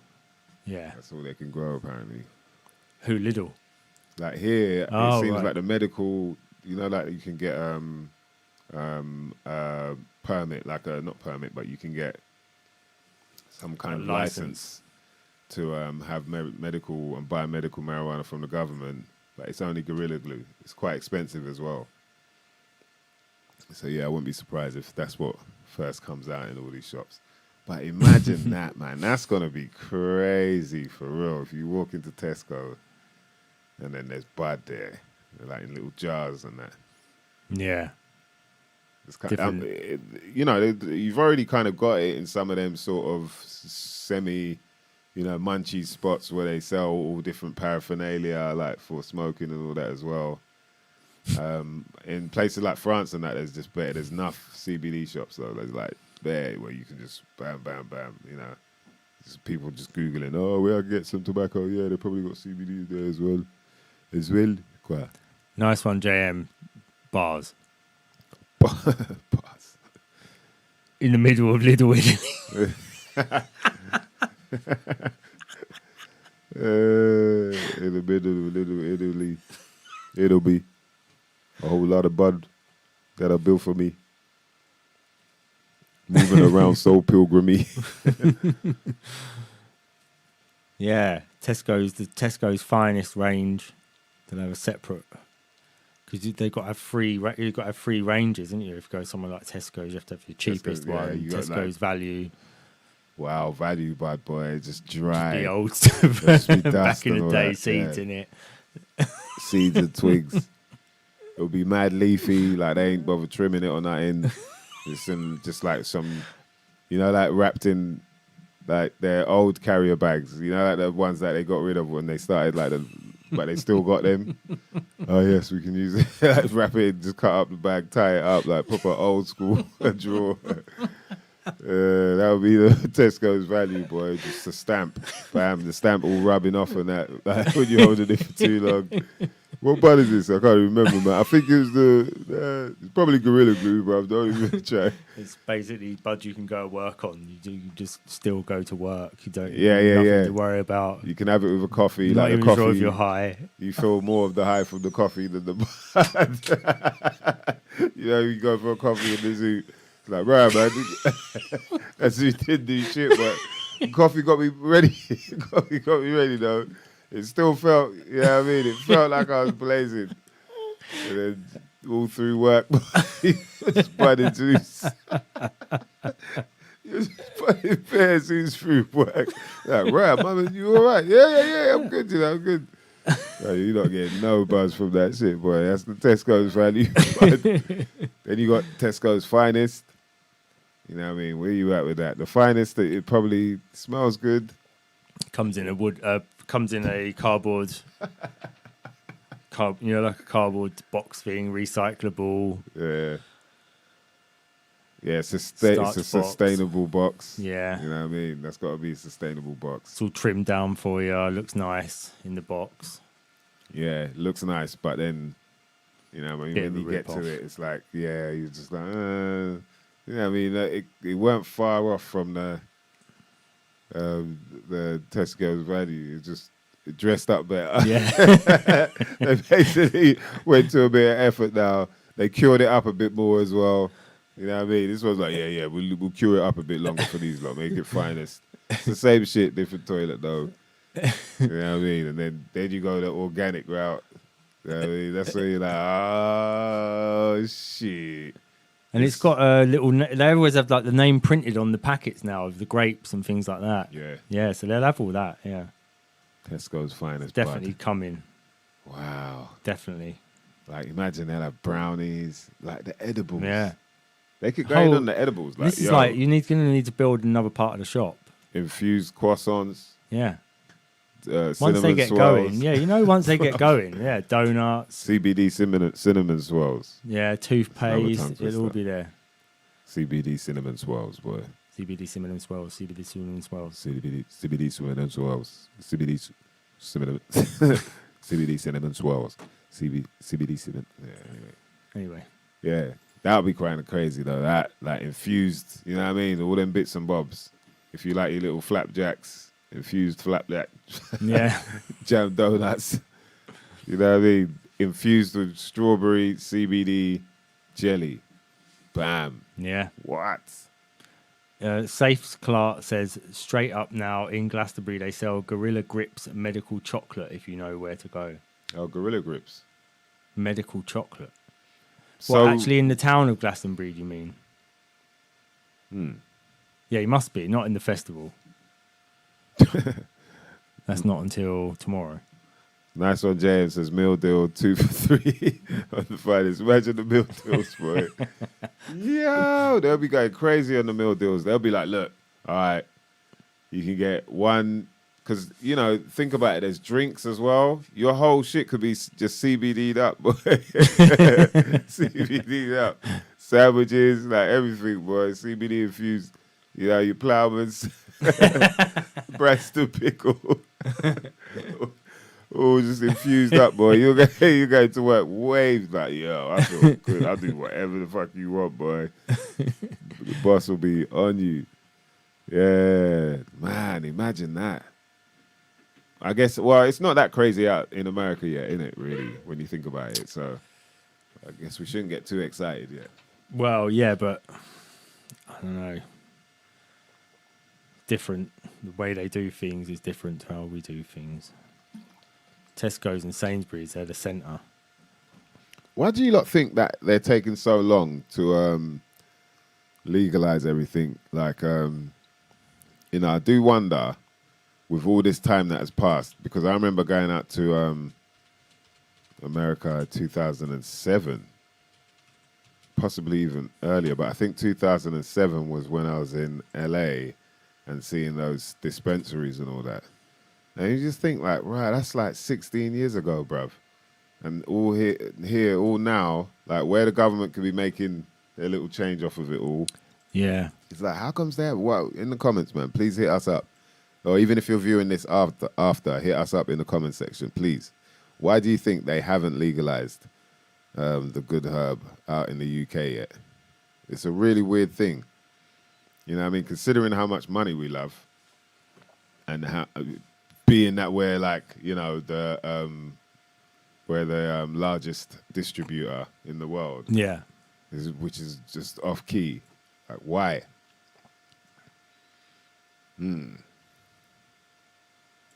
Maybe it's to do with the fact that they're making more by exporting it.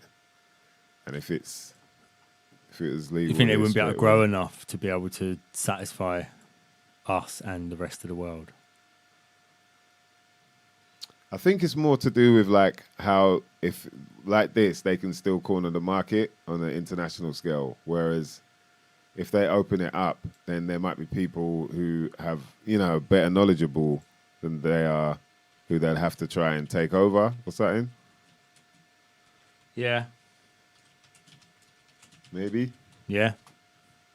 Um, you know, there are like other states in America that haven't legalized it yet. And, you know, it's still, and they're even closer than we are. So maybe they're, you know, I wonder what the reasons are in them places. But it's like, it seems like majority of America now has at least, if not legalized it and decriminalized it.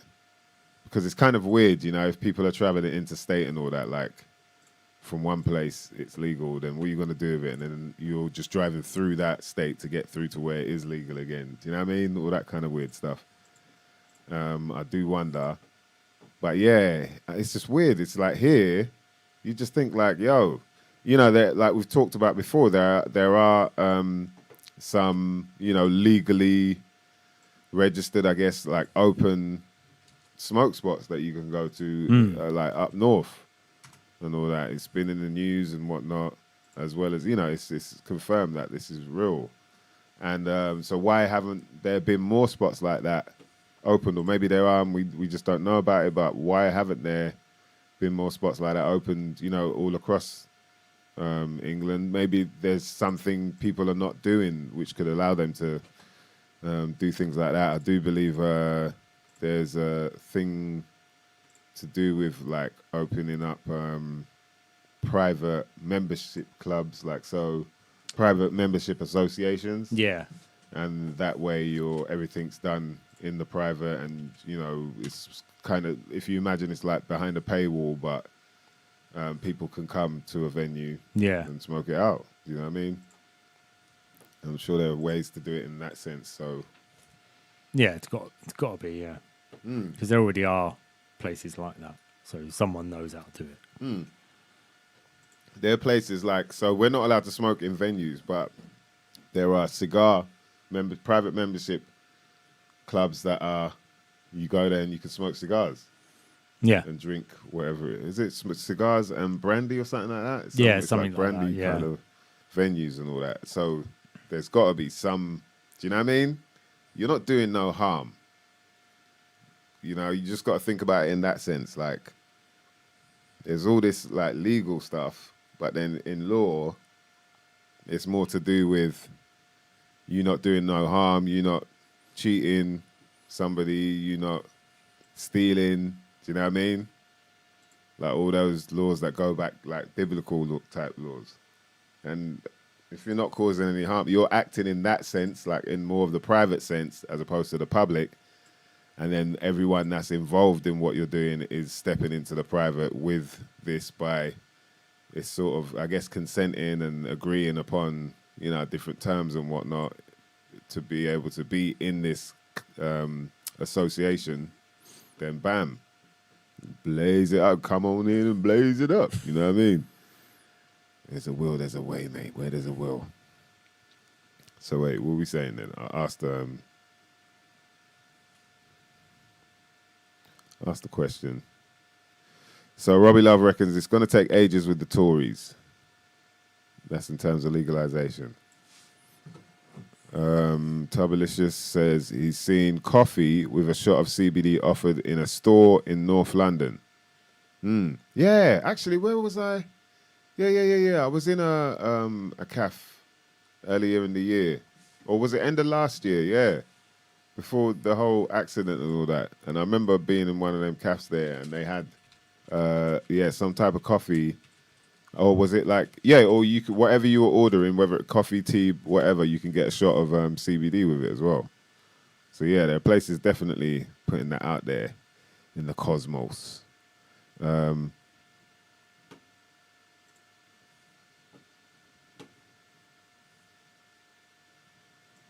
Yeah, see? Saves Clark knows. It's a massive dollar to be made with tax. That's exactly what I'm thinking. So I'm wondering why they're taking so long. It's obviously going to happen at some point because it seems like we're following the American way anyway. That's like, do you know what I mean? The model is what they got going on there for us, it seems, in the West.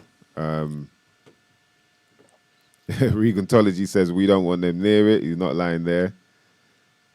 That's a very good point because it's going to get, things are going to change. We can already see the changes anyway when you talk about like, oh, wow, I can get myself a license now and I can have weed on me, but they're like, yeah, you can have this license and you can have any weed on you, but this is the weed that you got to buy. Mm. Do you know what I mean? Luckily for whoever's got the license, any weed they've got on them, they're allowed to have, I think. Yeah. So, if you're that's found cool. with any other strains or anything like that. Well, how they gonna? I don't think they're that deep. You know what I mean? Like the police are, yo, What strains all right, is? yeah, what strains is? This is Gorilla Glue, no, because we got, and then they're gonna test the thing. Nah, man, they ain't ready for all that. Just You know what I mean? try a bit of it. It's like, yeah, it's Some all of that. Gorilla Glue, but why is it in these No, different? That don't taste like Gorilla Glue. Monday, Tuesday, Wednesday. Yeah, he's gonna have to blaze it. Yeah. You They have a know, machine. They'll get AI to do. They'll get Chat GPT to blaze it for you, and then Chat GPT will tell you what it is. Chat GPT, man.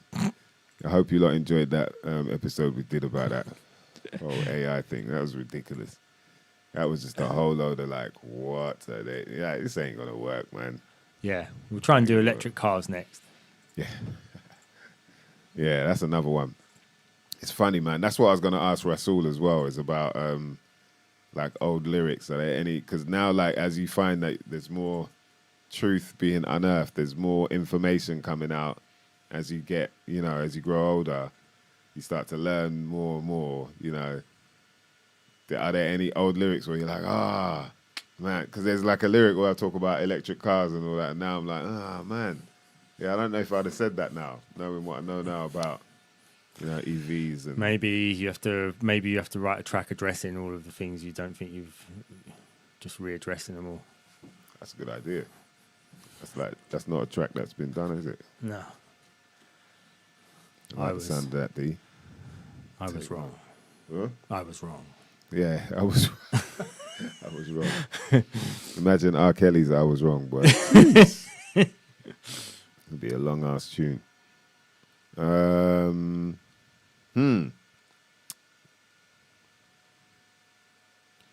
Yeah, so I guess we don't know then. It's hard to figure why the hell they do that then. Huh? That's what it seems like. Yo, like and subscribe if you haven't already. Please share the video too. Let people know this is something you might not never know nothing about, with your host, MysDiggi, as well as my co-host, Dan DNA. And guess what, huh? Yeah, man, Robbie Love, man. Robbie Love, that's, yeah. It's true, nah, it's true. Yeah. Hold my hand, like, I can say, yes, I gave an RIP I was to wrong. Jimmy Savile on the wrap-up, and if I did a tune called I Was Wrong, that would be on there. I mentioned that, definitely. The EVs, like the electric car thing, as well as Jimmy Savile, I put in my... At the moment, I it's was 4 wrong. lines to Yeah. this track. So You it's- could play it's back the old line and then you could address it in the track. in the track. Get someone to cut it up and then Yeah. I'll come in. Yeah. Pertaining to this... yeah. Just like to retract my Man. 2009 statement. Yeah, I mean, look, R.I.P. Jimmy Savile, boy, because, you know, man, I didn't know about, none of us really knew, you know what I mean? And then it's once it was like, how many R.I.P.s later, like, yo, what are we hearing about this dude now? And I was like, oh, yeah. And it's funny, some people have mentioned it, that the Jimmy Savile line didn't, you know, go down Didn't age well. well. Yeah, it didn't age well. That's it. Yeah, everyone was on that. I was like, yeah, you bastards. Like, what are you gonna do, huh? Well, I happen to like Jimmy Savile, so Nah, I ain't gonna do that. But I got Rolf Harris. Though. No one that could say like, you know, about bigging up Rolf Harris or whatever. Yeah. I was like, to be fair, that was actually, I think that might have been the wrap up that put me off when I had to go to a certain radio station. I won't mention the name because I don't want to disrespect the 2 DJs on there. You know what I mean? That might give you a little hint there. I went there, performed the tune. Obviously, I don't know the tune well enough that I've been performing it for ages. I've just recently recorded the tune, done the video. So now I've got to learn the tune to perform it on air. I think it was a pre-record though, but on air at this large radio station with the 2 DJs. I won't name, but you know what I mean. That should give you a hint of what I'm talking about. And then done the tune, messed it up a bit. First time, messed it up again. So on the 4th time, I got it right, done the whole tune. Remember, it's about 7 minutes long, just a whole load of rapping about, you know what I mean, shit that none of us really know nothing about. And then, only when done the show, and then once we got into the lift, do you know what I mean? One of the DJs is like, well, you better tell him. And then the producer was like, oh, you better, the head boss has asked if you can come back next week and redo it and take out the Rolf Harris bit. And I was like, what? I was like, you're telling me now? I was like, yo, I ain't coming back to do like, oh, yeah. And so that's another reason why I was like, yo, I think that was the last one for me. That was when I was done. Because I wanted to actually use the recording of that as part of the video as well. But yeah, I got out Rolf Harris though, you know what I mean? Last time round. Yeah, Jimmy Savile, that was a bit messed up though. That was, you know what I mean? I didn't need to do that. Yeah, but he had us all under his spell. Yeah, for sure. Probably some of us more than others by the sounds of it. Yo, Jimmy Savile, man, what the hell? Yeah, I'll definitely take that back. So thanks a lot for that, Robbie Love. Thanks for reminding me. You lot, you lot clocked, yeah. But yeah, man, it was heartbreaking because I was like, yo, and I got it right at the end, and after all that, like, why don't you just say it like halfway through? What, like I don't have to perform it then? People don't realize that. They'll be like, yo, can you come and perform the wrap up? I'll be like,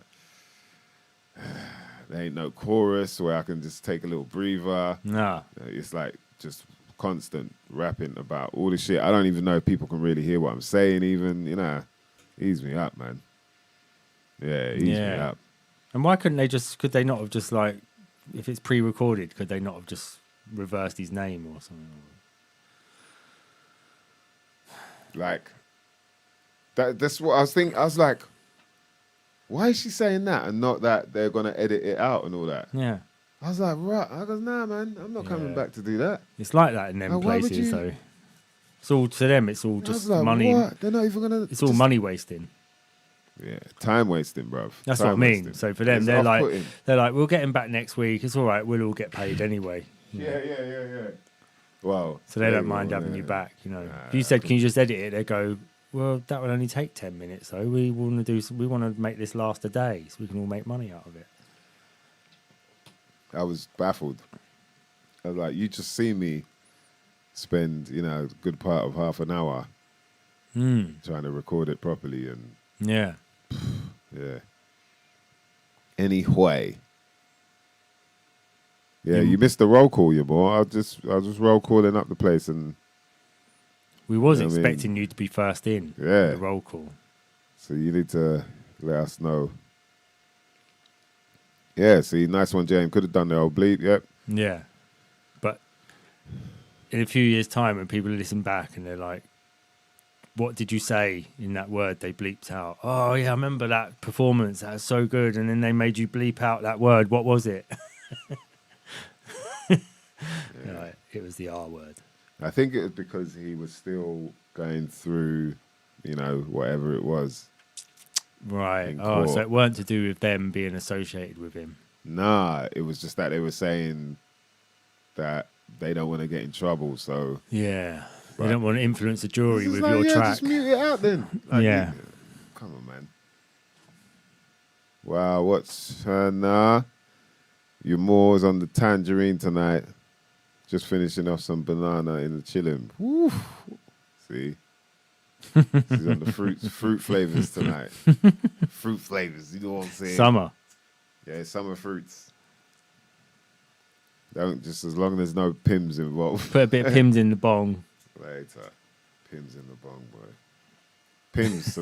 Like, what do they do with Pims, man? Going to Amsterdam tomorrow. Wow. Were you going out there for a little holiday, yeah? Good time to go in the summer as well. Oh, wow. Alan Stevens on some no-name cheese and Sensi Star Diesel. So is that some sort of mix that he's got there, or is that two things that he's smoking at the same time? Is that what's no-name cheese? What's that?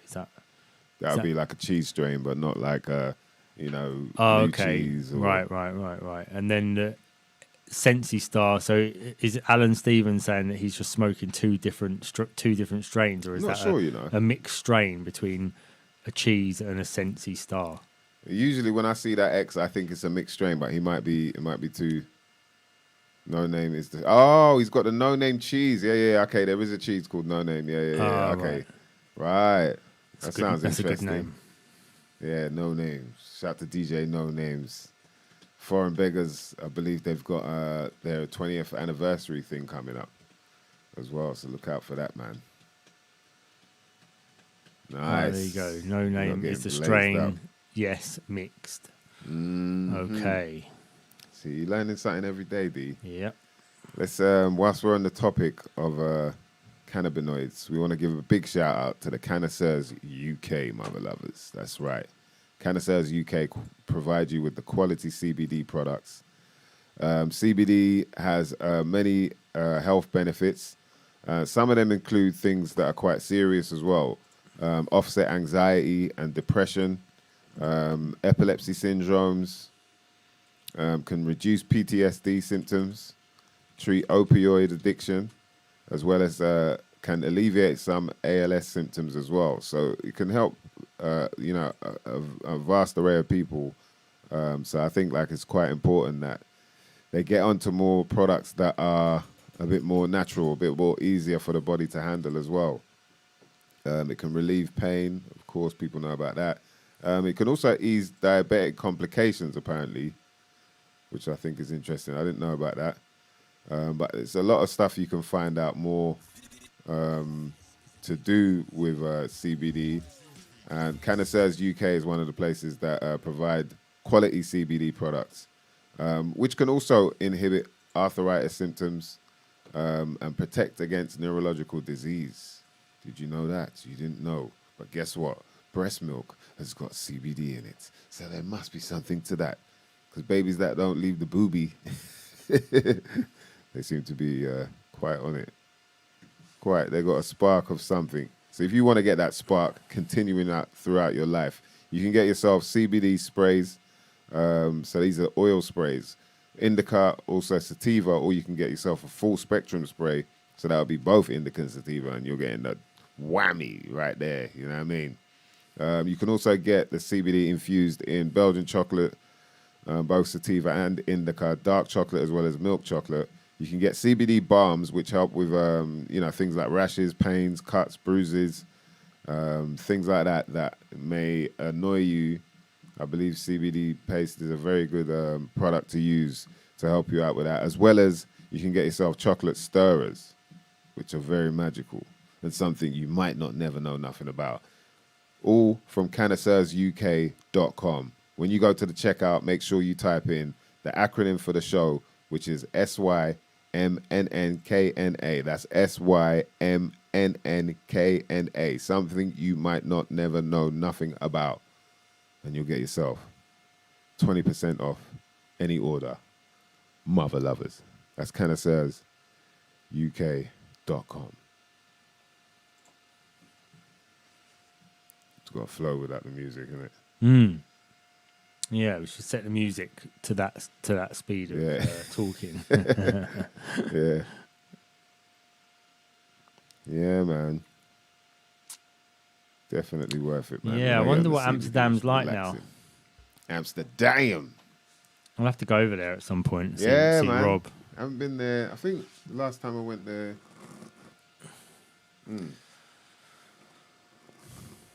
Last time I went there was 2013 when we went.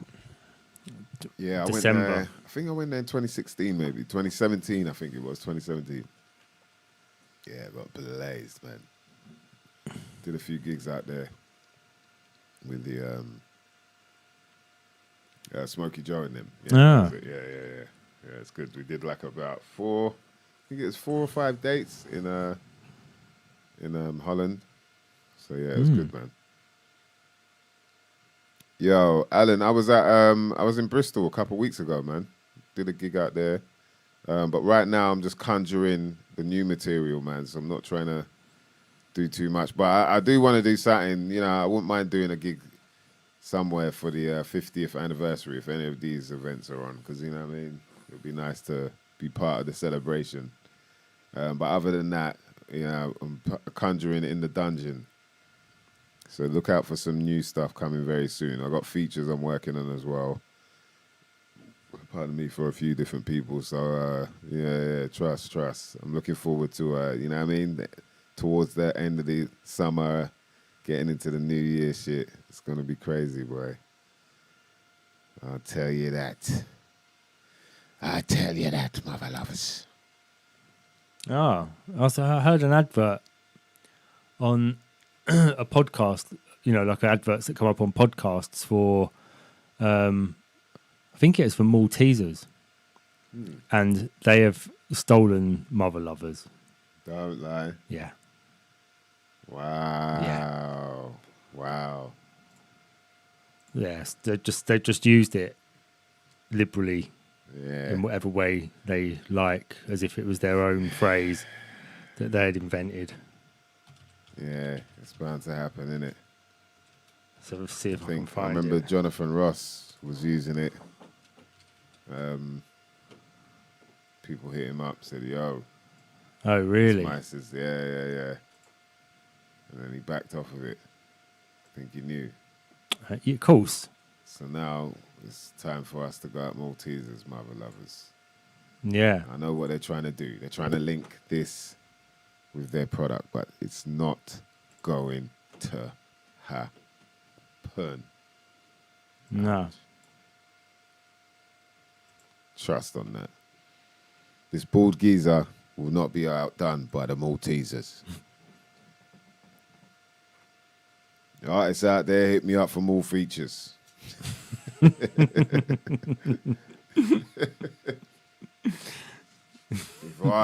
I'm not telling the truth, may the Lord reach us. I get Dave Spade out, mate. I'll tell you what. There'll be your knees up right here, mate. Dave the Spade, Chaz and Dave album in the works, by the way. That would be hilarious, man.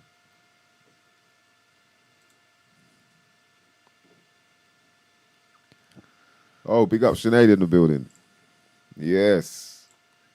Live and direct. Shout out to the Uncommon Senses, man. We missed you, mother lovers, boy. When I saw Dan today, I was like, yeah, it feels like been ages, man. Yeah. Like, yeah. Weird. Yeah, man. And again, apologies for our guests not turning up because, you know, there must be some technical hoo-has. I don't know what. You know, we're going to, we're thinking there's going to be some new revamp going on. So we're going to have a chat about that. Time to get the hip-hop crew involved, I think. Yeah. You know what I mean? So we'll keep you lot posted on the ongoings. But you lot do need to let me just subscribe. Let me just share this thing here with everybody. Hold on. So they can see it. What do I need to enable? Enable that. Oh, you're more. He's got a feature on someone else's track. Are we able to give it a shout out? Of course, man. Yeah. Where is it? Post the link. Post the link. Send it. Just email me the link over now. Yeah. Wow. Is that the Maltesers Mother Lovers thing? Yeah. I'm just going to bring it up on the screen. Wow. There you go. You lot have got to go and let them know. Wow. This is how they do me, eh? So that's it. Wow. That's how they do me. Feed your dark side. Feed your dark side as well. Jeez. Look on the light side. Look on the light side, it's you know. Okay I'm to trying to ask get upset for help. about it. I'm trying to find reasons. Yeah, but look, it's for comic relief as well. So you know that this is something they've stolen. Yeah, I wouldn't be surprised. You know, it's comic relief. Yeah. Wow. And I got a red t-shirt on. Oh, wow. Yeah. Oh, well. Anyway, them fuckers. Let them know. Yeah, hit them up. Say we want Cease and desist. reparations or something, man. What was it? The email's I'm just going to put it in now, Mike. similar at Gmail, I think.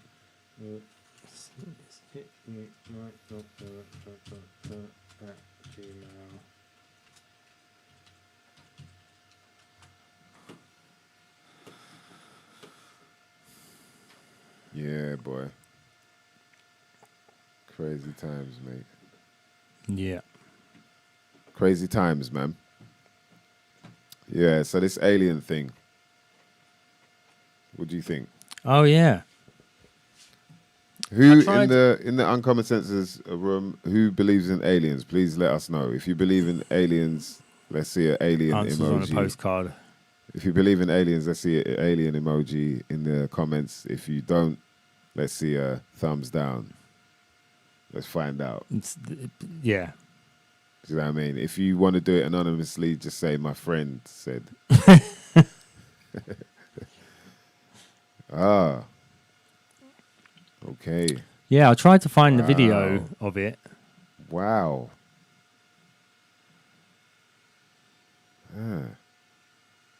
Veganology says no. Interesting. Well, a video of what? Of this Alien Las abduction. Vegas thing. Oh, yeah, this recent Las Vegas thing. Yeah. But there's no footage. Oh, that's convenient. They reckon they filmed it in their garden. But I can't find it anywhere. I don't think they've released it. There's a bit of like bug footage out there that just obviously isn't an alien. It's like a CGI alien that they say, oh, it's hiding behind a fence. Look, but it's all sort of. It looks like CGI. But yeah, it's all a bit weird, wasn't it? Yeah, all right. After that guy come out, first of all, a week before, it was a couple of days before, wasn't it, saying that the government's definitely got a spaceship from aliens. Yeah. This is the thing. There's this guy. What's his name? I've forgotten his name now. Who's apparently just before or after that. Yeah. Whole apparent alien landing says that the government have seized. What was it? About 14 or 15. Spacecraft like UFO, something, they've salvaged. So it's like someone can type in the name of the organization, and apparently they Men in Black. Yeah, well, the Men in Black are meant to be the Jesuits, apparently, because they changed, the past and the future, and they speak to. Oh right, yeah, good point. What's it called? Yeah, that's it. No, that's not it. Is it Morphu or something? MUFON, that's it. Oh, the right, guy, yeah. David Mutual Grush. UFO Network. Yeah. And so apparently we go and find these UFOs and take them in and study them and now he's come out and he said he's a whistleblower. Yeah. I mean, Okay, what makes But don't normally whistleblowers give you something that, like, you didn't know before? Isn't that the point? So, like, I'm risking everything to tell you that they've got something hidden somewhere that we haven't seen. It's like, okay, but other whistleblowers normally tell us exactly what it is they're blowing the whistle about. They'll, like, leak the actual, the actual list of someone's names, or they'll leak the memo that says it or something, but I don't think he actually leaked anything. He's not really a whistleblower. And also the other thing about the whistleblowing is when they come out in public. So say like he's gone to some network to talk about it, and then does he just go home and feel like, yeah, I'm safe? They're not gonna be upset that I'm telling all of their secrets. You know what I mean? It's like, did I do right? Yeah, I just did I do right? Oh, Mum, did you see it? Did you see it? Yeah, I wore the shirt that you bought me.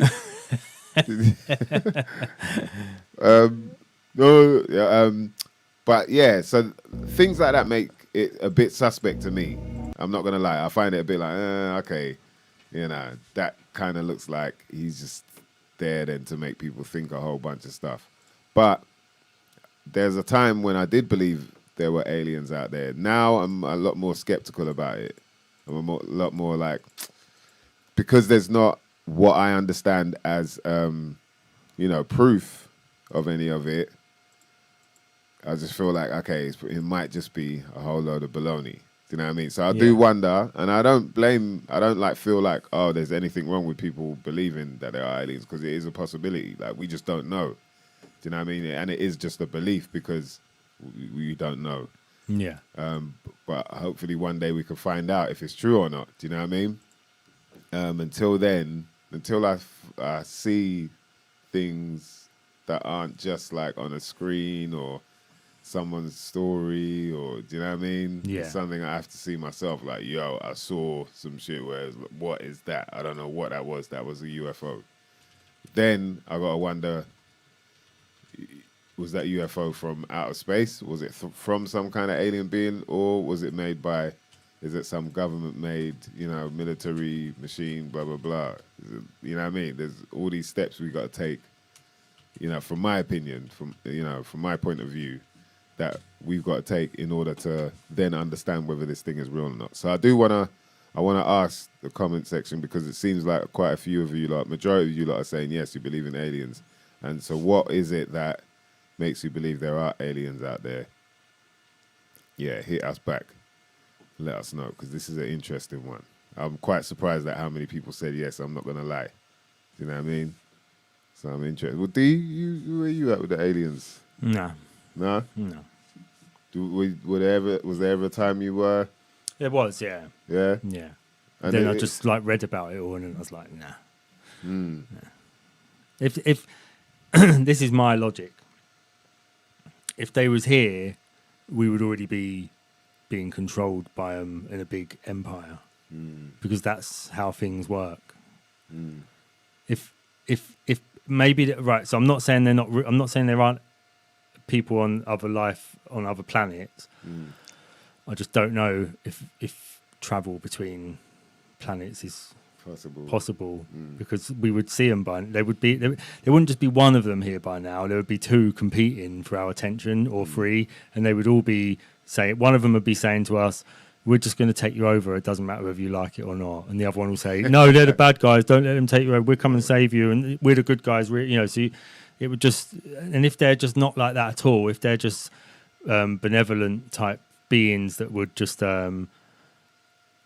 be like, oh, we're not here to interfere with you, then they wouldn't even be here. So it wouldn't matter anyway, because they wouldn't interfere with us. So why would they come here and crash land somewhere in the middle of Las Vegas and then go, oh, we're not trying to interfere or anything? So, okay, but you've just left a spaceship with one of the superpowers then.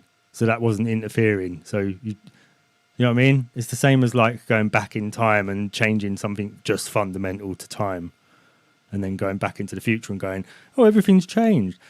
It's like if they were clever, they wouldn't be leaving spaceships with America. It's like the worst country to leave it with. Maybe like leave it with Namibia, or leave like a spaceship with, like someone who really needs like a bit of advancement. Cambodia. Yeah, leave it somewhere like Cambodia, or with Aborigines in the desert. Give it to them and let them have a comeback where they've got laser weapons and UFOs, and they take their land back using laser weapons and UFOs. But it could level the playing field. Because then the possibility could be there that they're here, right? And imagine, say they were here, they've been here for a long time, like even before we were here, perhaps. And so, and then maybe they're like, they're part of how we came here. And then their thing is like, they just always stay in the background though. Like no one ever, the only people that know who they are probably like the bloodline or something, the offspring. Yeah, but if one lot's done it, another lot would have come by now. You can't just be one. There's the possibility that just one group of people managed to perfect space travel and no other groups. So in the billions and millions and billions of stars out there, that not two thought of doing it. And the second one that comes doesn't say, the first one, there's someone in the chat saying, oh, but they've made a pact with the governments, the evil governments. Yeah. So then what? So a second one wouldn't come and then say, well, why don't we make a pact with the people instead? Because then that will fuck over that first lot who arrived, because they're our enemies. Or are all aliens are they all evil? Are all aliens aligned with evil governments. You know what I mean? It doesn't really, for me, it doesn't really work. Because if there was one, there would be two, there would be three, there would be four, there would be five, there would be just hundreds and thousands of different aliens turning up all the time. Some of them would be on our side, some of them would be on other people's side. If you was at all enlightened, you would understand that you just leave things to just get on their own, and you don't even interfere with them. That's what the enlightened view is, that you don't just like go down to some people who aren't ready for it and go, here's lasers. And what are you going to do with them? You could float things with these lasers, or you can shoot each other. I think if you're talking to a bunch of primitive, monkey men, they're going to kill each other with lasers. So yeah, you got Liz Williams saying, I don't think it's big green men, but there's definitely more out there. Can't be all this universe and nothing else beyond this world. Why can't it? It does say that in the Bible. So why can't it just be we're the only thing that's... Why can't we be the only thing that's actually here that is life, and everything else isn't life? So I'm just saying that, when people say we can't be the only thing here, it's like, well, we can. That is a possibility as well. That actually everything outside of here isn't even really real, and that it's all evolving as we think about it, or, it's... how like you're not aware of something until you start examining it, and then how do you know you're not creating that thing by examining it? So when we first started here, there was no such thing as atoms, and it's only when you start going, I wonder what things are made of, and you start looking deeper and deeper, and you go, oh look, it's made of little things, and then you've basically created that. So it's the process of putting your intention into something, or the whole thing unfolds as we think about it. So as we look further and further out, it starts moving out further itself, because it's a creation of us. Yeah. The whole universe is our creation. So it's like a sort of, what do they call that? We're all like co-creators in the universe.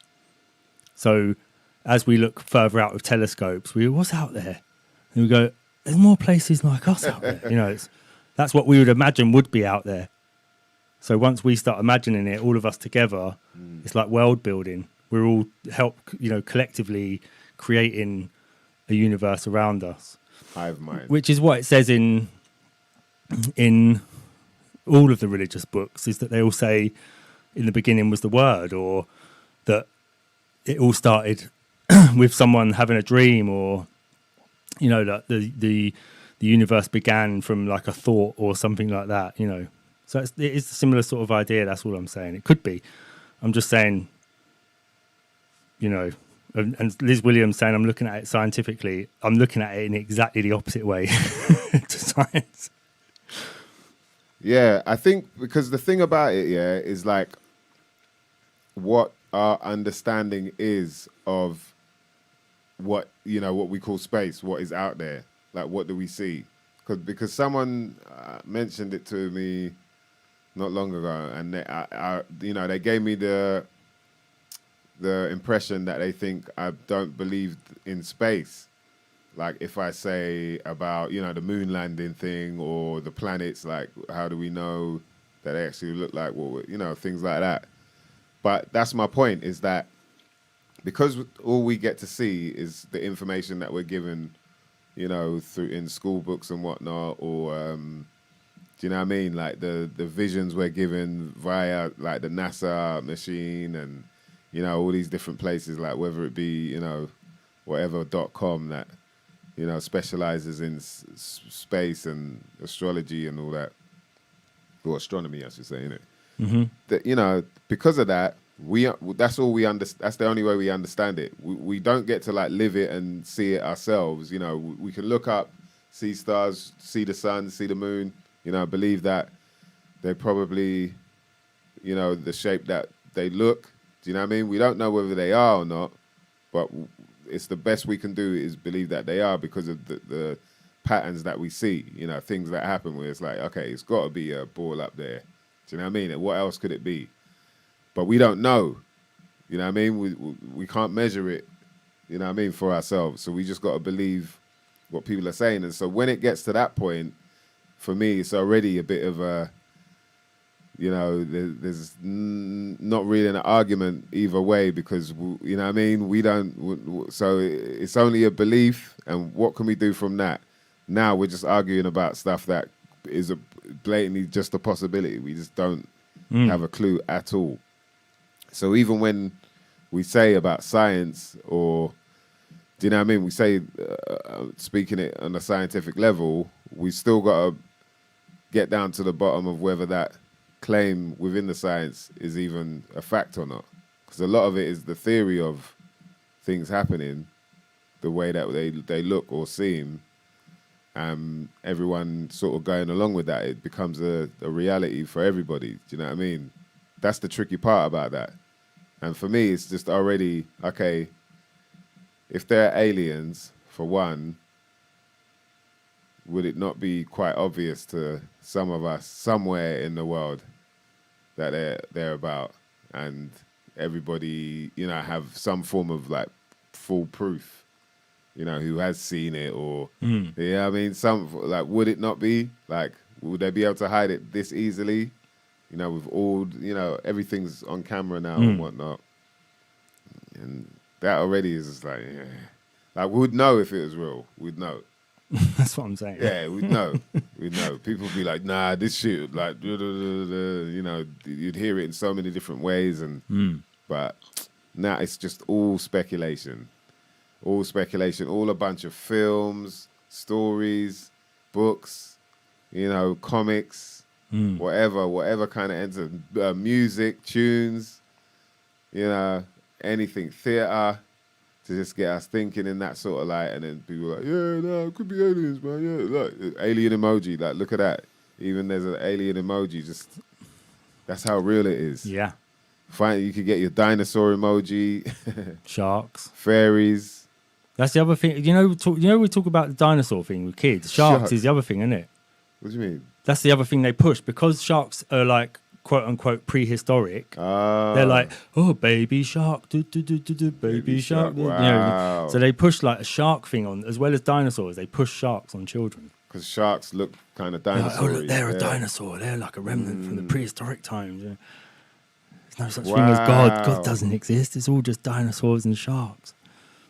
I was wondering why the shark thing. I was like, why is it a shark now, baby shark? But that makes sense. Yeah, they're close. They are actually similar to dinosaurs. Yeah. So old ass. In the comments, fish. Old ass fish. Anyone who thinks I'm scientific, I'm completely not scientific.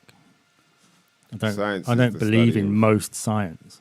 Science is the study of nature, by the way. If anything, I'd say all you people who believe in aliens are just scientific, because you're taking a scientific perspective that if life exists here, it must exist everywhere else, which is a supposition based on baby shark, baby. Based on the evidence you've seen here. So you think that you can apply that evidence to something else, which is just sort of empirical thinking. Straw man. Isn't that straw man fallacy? Yeah. Yeah, it's a tricky one, man. And it is, exactly what Tubbs is saying. It's logic. You just got to use a bit of logic, and you kind of realize, like, okay, yeah, it's speculation. Like, I can't be too sure because there's so many things, like, in reality, like, let alone the whole, speculating whether there are aliens or not, these beings, whether they be tall, short, whatever. But even in reality, just in our history alone, the way that, when you see the way they manipulate the masses, the mind of the masses, in order for certain so-called history to become, seem as fact, like, it's no wonder they can get away with all of this. As long as things aren't addressed, like, personally, like, all right, for instance, Tony Blair, do you know what I mean? As long as he never addresses any of the war crimes and that, he'll get away with it. Yeah. Do you know what I mean? So it don't matter how many people, like, on his Twitter feed are replying, saying this, that, and the third, you want it, It's like, they just don't respond. And that's it. They get away with it. Do you know what I mean? Yeah. And it's the same with this. All this alien shit. As long as My man could run around talk, yeah, I'm whistleblowing, yeah, so, and put his little hands together, like, all his little poses, like, not breaking a sweat, looking like he's ready to act it out and all that, whatever. Go around, but as long as there's never any full, like, proof that we, for ourselves, can actually, verify, man, it's always going to be up in the air. We're always going to be arguing about this shit that we just don't know nothing about. You know what I mean? Someone mentioned earlier on about, I think it was King Chico, about the as above, so below. Yeah, Where as was above, it? so below. Yeah, so this is like a hermetic principle. And that's sort of what I'm saying about that you create you create the universe by, so what you think about becomes the bigger thing. The image. So as above, so below is that it's a fractal image. So within the earth, there's these, the way life works on the earth, and then the way life works outside of the earth is the same way as it works in the earth, and then the way it works in the galaxy is the same way it works in the solar system, and But your thoughts are creating the world around you, essentially. So as above, so below is one way you could look at it. I don't know. Yeah, and I think that kind of works in the sense of like spirituality as well, because there's that thing in it where you feel, if you feel down and then you want to bring yourself up, you start, it's like you have to start thinking positive things. You got to, do you know what I mean? So it's almost like you're manifesting a better reality for yourself. Yeah. And then that can broaden to, like you're saying, if you start thinking of, say you're going for a job interview or something, if you start thinking of it more in a positive way, that, that whole thing of like making yourself feel confident and this, that, and the third now. Intention. Yeah, intention. You set intention. So it's like there's a image inside the mind, that now you project into reality. Manifestation. Yeah, manifest. And that's, so that's where you've got this connection with image, imagination and magic. Because the magic would be that now this image that you projected, now you can actually create. If you said to someone, I can build a pink chair, and then they'll be like, what? You can build a pink chair with blue legs and golden whatever. And then they're like, picturing it in their mind, but then now you've created this and they see it. It's like, right, that's like magic. Like you thought of it, you could do that as a like budding mason. Oh yeah, carpenter. Like there's things that you could put. I need to build a. If only I had a so and so and so. Then bam, you can actually manifest that. That's like a form of magic. Like back in the day, they'd be like, you're like a magician. He talked about it and then he made it. Then he made it. Yeah. And these things can happen in life in general. Yeah. Field of Dreams, Kevin Costner. If you build it, they will come. That's what he's building the baseball field. See it there. That's it. You put your intention out there, and you build, and also what's the other thing people say is that you about be the change you want to see. So if you want to see the world a certain way, then you be it first, and then it will reflect back on, people will see it and it will reflect out into the world and they'll become like it as well. So we have lots of ways of saying it. That's the Hermetic principle, which is, again, it's a Druidic principle as well. That's what the Druids would have, that's their view of the world, was a fractal way of viewing the world, is that everything's fractal. It's all connected. Yeah. And it is all fractal. You've only got to look at snails' shells and the way leaves grow and, the way nature works. It is in a fractal pattern. So do you believe that then it is the case of a galaxy that's growing? Yeah, that's what I'm trying to say, is that the universe is, in my opinion, the universe is growing as we grow. So as when we were only simple, if you know what I mean, so we've sort of grown in stature and consciousness at the same time as the universe has. We don't know. I'm just, it's just a theory. That's, but it's a hermetic principle applied into, into my world. That's how I see my world. You're more, are fractals not science? So, I suppose if humans died tomorrow, science wouldn't exist. So science is man-made. But fractals, but fractal patterns are still in nature, but it's the observation of them is human, So the observation of the patterns is what we would call science, observing natural patterns. So there's patterns in nature, but there is only the observation of humans that makes them exist to humans.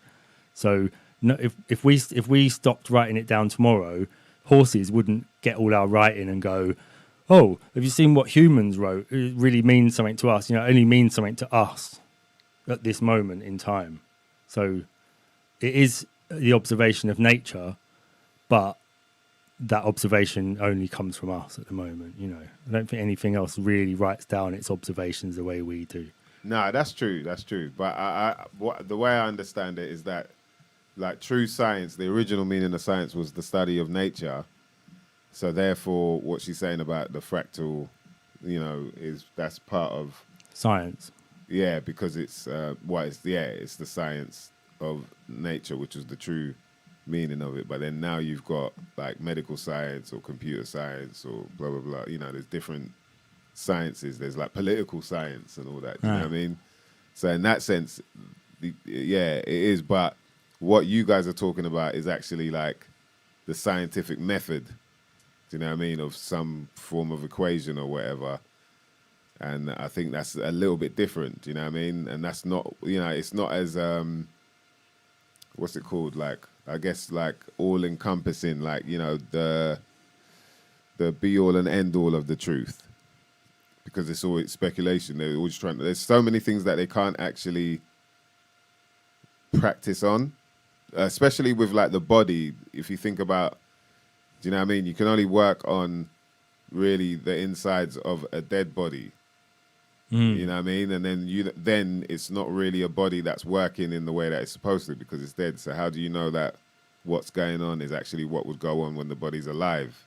Do you know what I mean? Yeah. If that makes sense to people, I don't know. But so then that means that a lot of things are speculation now and are like, that's why you get quite a lot of mistakes happen. Do you know what I mean?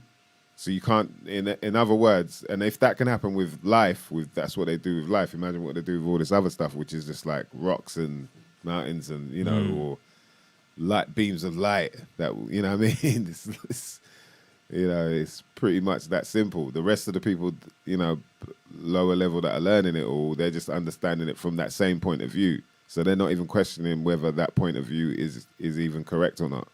And that's how it carries on. So that's the tricky part about it. I believe, I think it was Mr. Green said something very interesting. Where is it? I think it was to do with the question. Because, that's the tricky part is like how broad you want to go with the question, on people's understanding of things. So the perspective of the size of this question is important when trying to speculate on aliens being out there. Yeah. Because, it's like a lot of people I talk to about it will speak on things that, you know what I mean? It'll be like ancient aliens, some clip that's been on there that they don't, you know what I mean? And it's like, bruv, that's not really proof of anything. That's just like you reading a comic or whatever. And do you know what I mean? And it's just off of mainstream telly. Most of the things, most of these opinions about whether there's life in the galaxy or the solar system or in the universe, it is just mainstream. Aliens are mainstream now. They never used to be. 30 years ago, alien research wasn't mainstream. People just laughed at you. But now it's because of ancient aliens. It's become quite mainstream. A lot of people know a lot about alien research, but they never used to. I've forgotten more than I can. The most of the things I see on the programs. I've just been into it. I've been into all that stuff for so long. There was a time when I believed it all, but the more I got into, other ways of seeing things, I think that sort of changed my perspective on it. Of like, yeah, like I said earlier, if they was going to be here, they'd be here. Yeah, There'd be more than one. There's no way there's only one type of alien out there. If you truly believe that the universe is infinite and that it's created at least one that came here and crashed, you got to remember. So they're not even that good, the ones that came here. So either they're only just a little bit beyond us, which would mean that it's virtually impossible to get off a planet. Because if only one has come and they crashed when they got here, they're not, we're not even clever enough to get to another planet without crashing on it and get caught and all the rest of it, then either there's more of them or there's only one of them. If there's more of them, like I say, they would be competing with each other to make deals with people on Earth. If they saw the way the people in charge of us treated us, at least one group of aliens would come to Earth and say, we'll kill all of the leaders on your Earth if you join up with us. Wow. Or they would just do it. One day they'd just vaporize all the leaders and then they would just be here and they would go, right, all the problems you had, they're all gone. But why would they vaporize just the leaders? Why wouldn't they be like, all of you are fucked up, man? We don't know which one. But then we wouldn't be even talking about it because we just wouldn't be here. So that's what makes me think that they're not real, because you're right. And then, why wouldn't there be one group that just says, why don't you just vaporize all humans? And why are we even worrying about? How do you know they crashed and not that's what they want us to believe is that they crashed, but actually they're like, you know what I mean? Like that self-parking spaceships. Yeah. And that. So so I heard about that story. I believe it was in Las Vegas or something like that. And they said they had footage of a UFO or 2 UFOs landing in the back garden or something like that. And lo and behold, the footage is not out there. Dan has obviously scoured the internet trying to find it. And for some reason, we can't find it. Now, every now and again, it seems, like you said, over the last few years, they've been going crazy. Definitely over the last 30 years, I'd say even more so. Because I remember being in school and that, what was it, Lost in Space and all that. Like, all them sort of little bits and bobs that are out there. Obviously, Star Trek doing this thing, you know what I mean, where they're pretending that they're all... Have you seen the video where it shows what's really going on? What, while they're filming that? Yeah, while they're filming themselves, like going through some rocky ride or whatever. It's hilarious, man. So what it does is like, because I think they were just doing that with the camera and then they did some moving, but they made it so the camera is still, so you just see them doing this fake moving about and all that. It's hilarious. But we had that. Then obviously you got ET, you got all these different Close Encounters. Do you know what? UFO sightings went up 73% after Close Encounters of the Third Kind come out. So that tells you everything you need to know. 73%? Yeah. Interesting number. After the film come out, after the big film come out about UFOs by Steven Spielberg, everybody was having UFO sightings. Oh. So it's just whether it's in the public consciousness or not. Close Encounters, you know what I mean? And that was like quite a heartfelt story as well. Wasn't it? It's like young and old would feel that one. Do you know what I mean? Like, pluck the heartstrings, bruv. That's all you got to do. Yeah. And it gets you, like people in E.T. Look at Elliot had his little, do you know what I mean? I still love that film. Alien. Yeah. Yeah, I still like love you E.T. on your bike, you wish that you could float on the bike. Like, he was doing all of that. Heartfelt. You grew up with that. You grew up with that feeling. So, of course, aliens are real. E.T.'s out there, like, waiting for me to Elliot him up. Yeah. Do you know what I mean? I get it. We all want to be Elliot. Everyone wants to be the one who sees one. Elliot. But look, Luke Skywalker, listen to me now. These things that you see on the TV screens, on your internet screens, that's all they are. It's just things. They're not reality. Why do you think it's set in a galaxy far, far away? You know what I mean? Yeah. just to get you thinking about that shit. Yeah. That's all that is. You're looking out there and thinking, wow, Maybe I could be Luke Skywalker. one day. Maybe it's just not just a dream. Of course, they're aliens. Like, it can't just be us here. As if it would just be us, like, you know what I mean? Like, fair enough, there's like billions of animals out here, but as if it would just be us just here, like, like, As if God's real. Pff, whatever. Alan Stephen, bars. oh dear. You know what I mean? Zipped up like E.T. in the tent.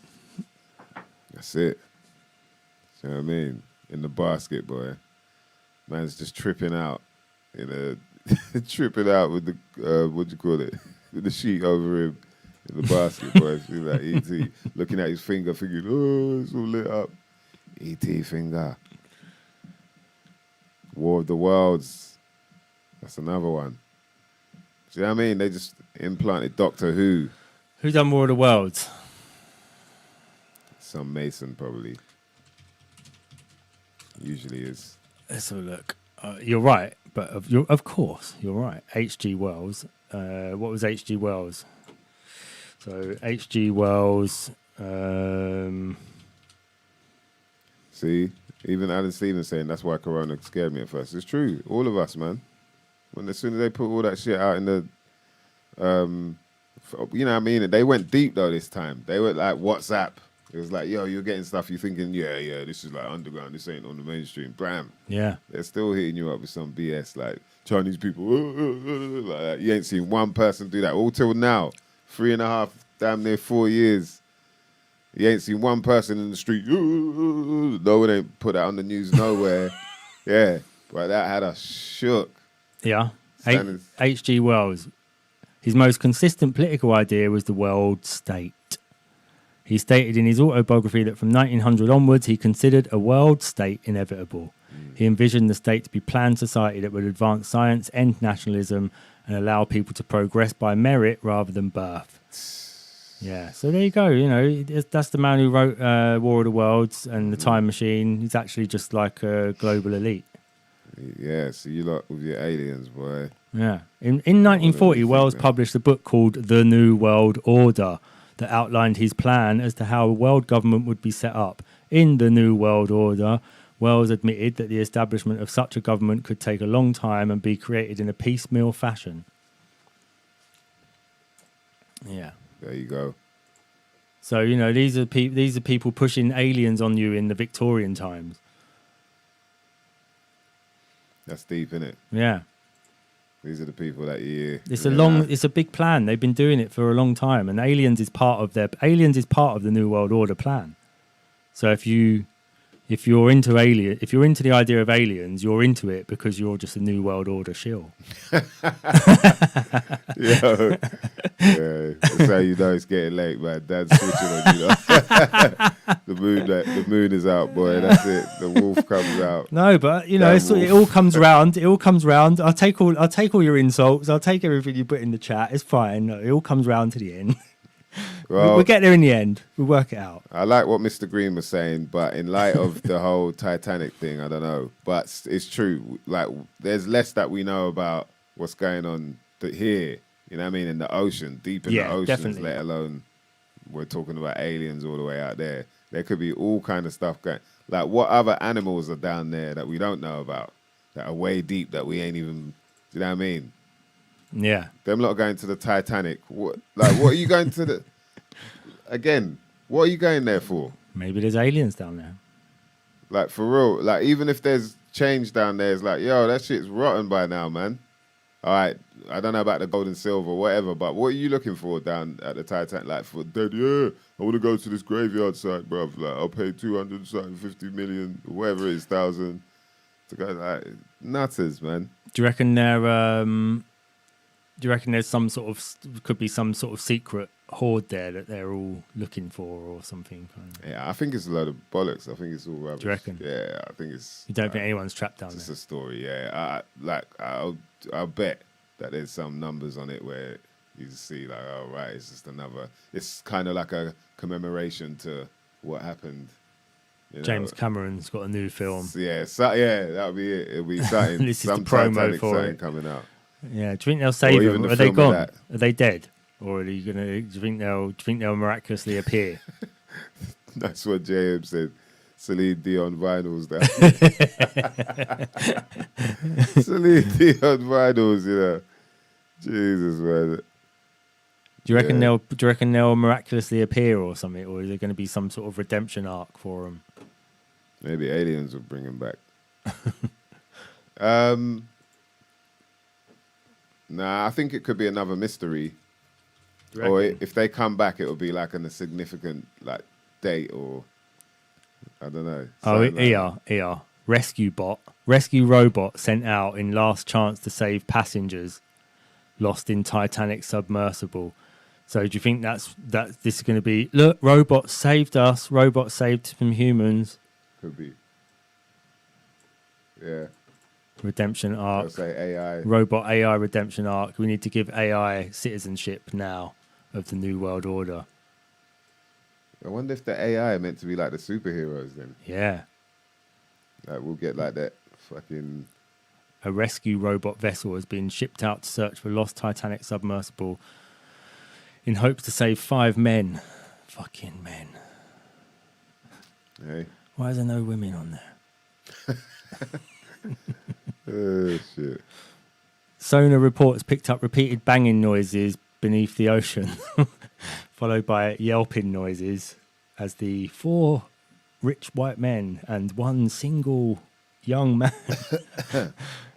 picked up banging noises from the craft. Hopes of saving the 5 men on board the Titanic tourist sub rest on a robot rescue vessel racing to the scene. Yeah, Robot they are. They're rescue really vessel. selling this like it's like robots are the saviors. Yeah. How is it going to save them, though? I don't get how it's going to save them. Like, is it because it's going to go down there and manage to hook onto their thing and drag them up? Like, what's the... Yeah, Eli? What's the ins and outs of, like, this robot thing? Let's get down scroll there. up to it. Let's see what it looks like again. It's got a touch screen. You get down there, touch screen don't work. You know? Like, what? Submersible. Come on, man.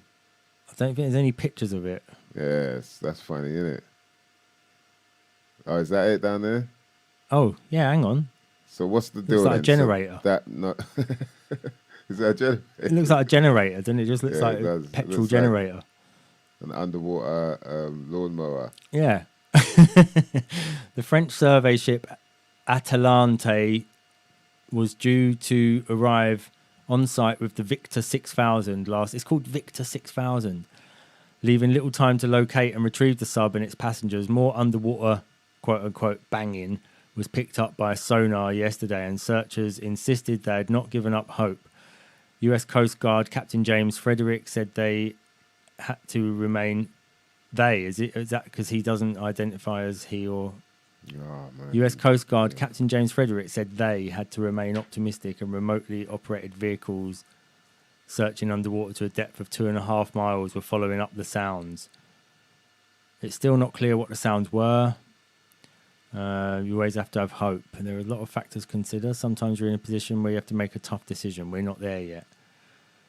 Jan Optebeck, head of the French Research Institute for Exploitation of the Sea, which operates Victor 6000, said, "Where there is still hope, we have to try." How many days has it been now? 2 days. So. I don't know. Yeah, Mr. Green was asking about the numbers. Yeah, I'm on about that, the gematria. I see through the script and all that. Oh, yeah, see if he's done anything, yeah. There's a lot of bang on it. This is an incredibly complex site. You have to remember that it's the wreck site of the Titanic, so there's a lot of metal and different objects in the water.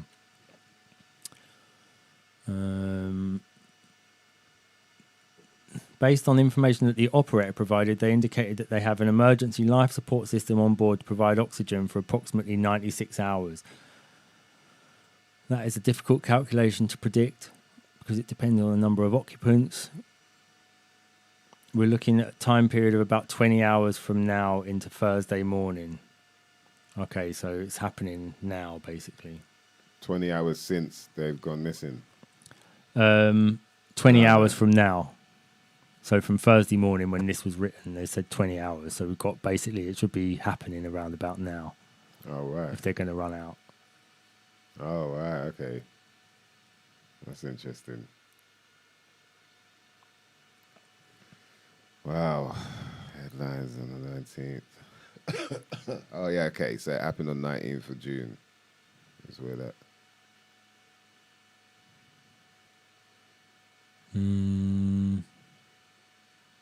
Sorry, I'm just trying to read more, see if there's any weird names in there. There's a few.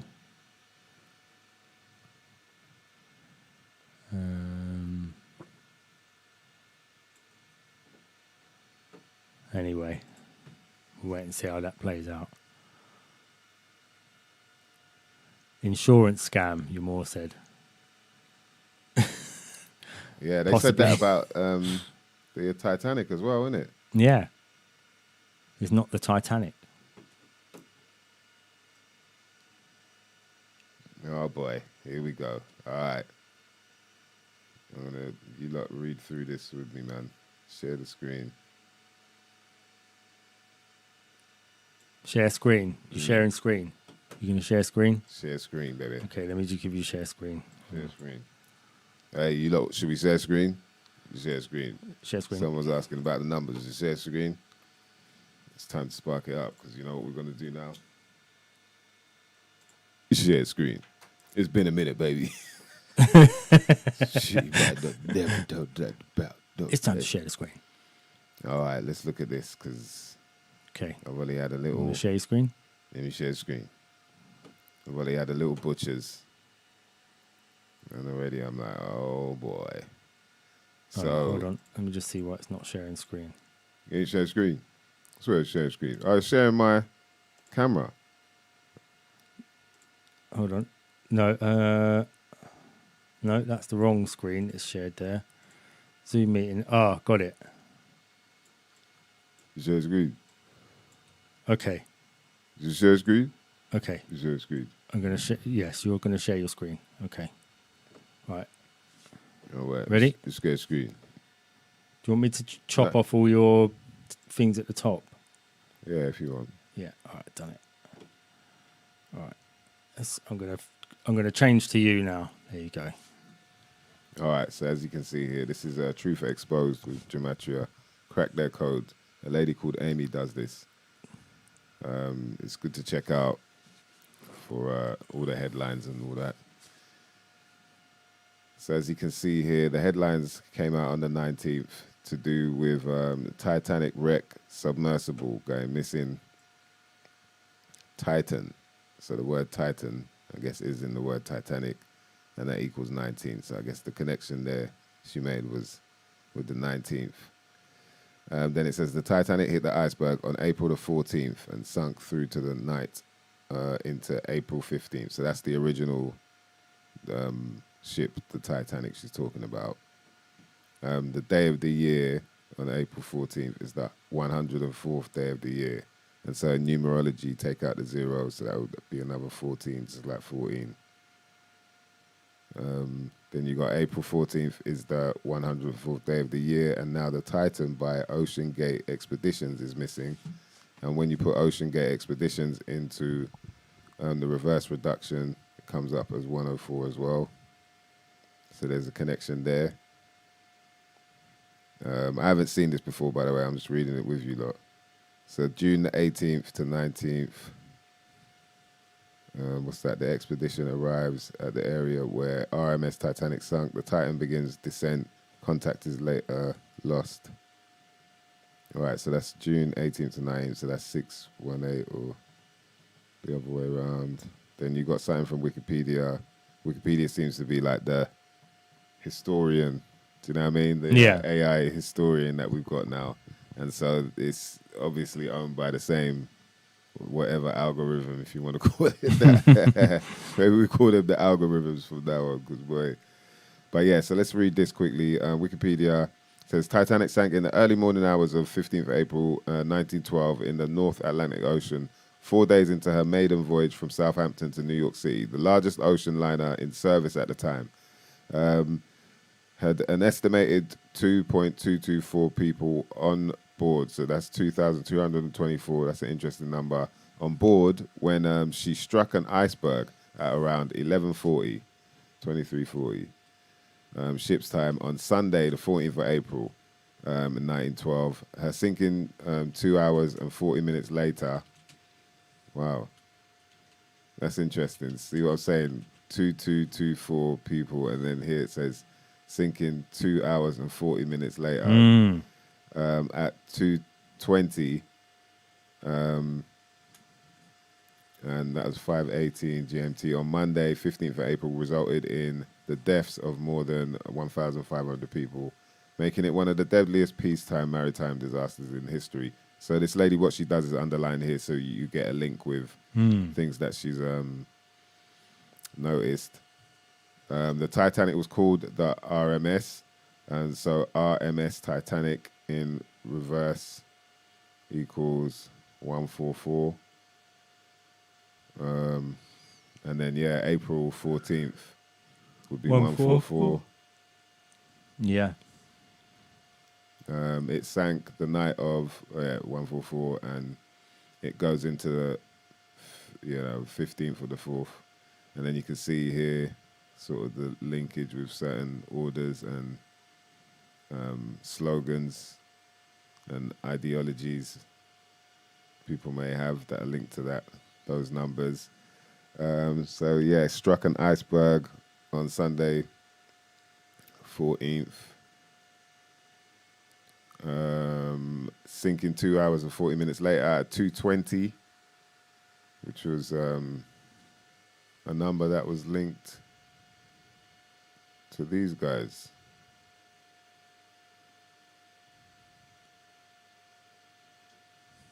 Wow, so Wikipedia has named today's event 2023 Titan Submersible Incident. And then when you look at the numbers for that, 2023 Titan Submersible Incident, it's got 112. Yeah, it's weird that it's called, Titan. I suppose it's not that weird. Yeah, it's interesting, though, that it's called Titan. Yeah.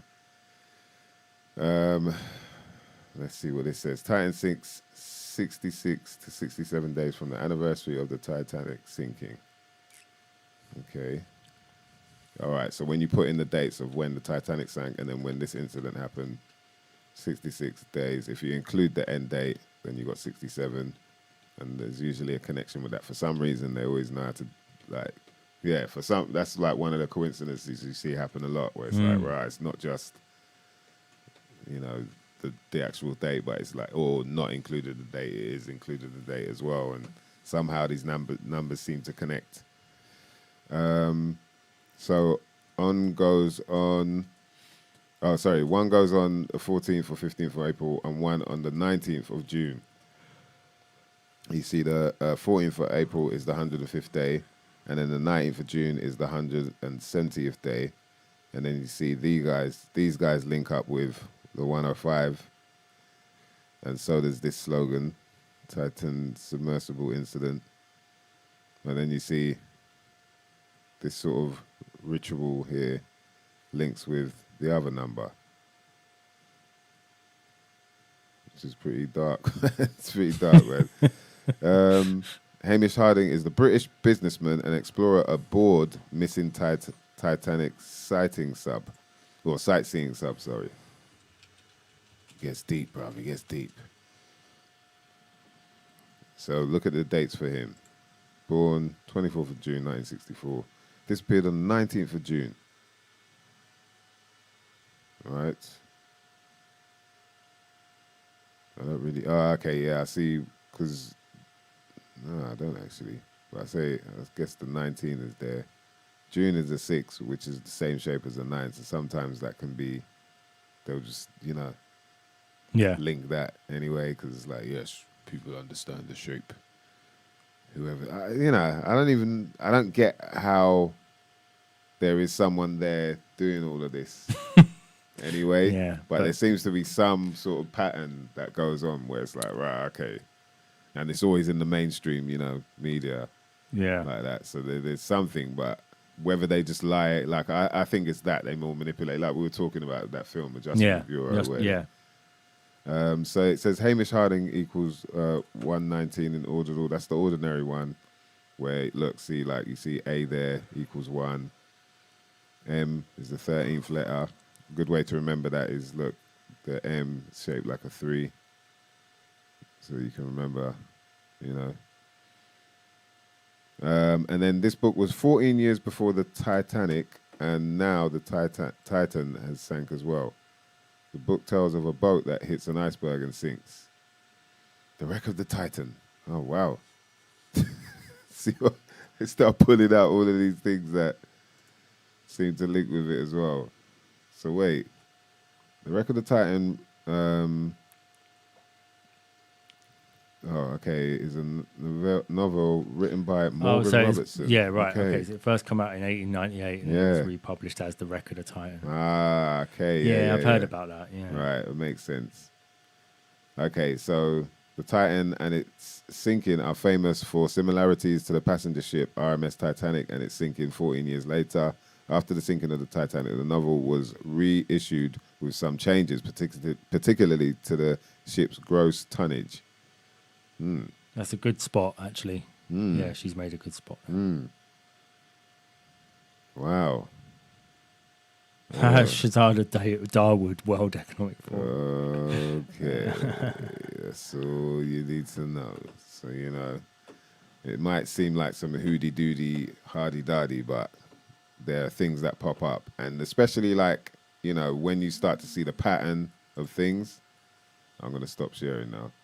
When you start to see the pattern that these certain numbers, certain things just keep popping up all the time, it's like, okay. Yeah. Or there's like, even, you know, people should check out that site. Even the things linked up with all of these like powwowings going on in America with their governors or mayors or, you know, like higher ups in that state and whatnot. It's just like, oh, right. This whole thing really is a theatre, you know. But yeah. Anyway, shout out to Mr. Green for that, man. You know. Interesting one.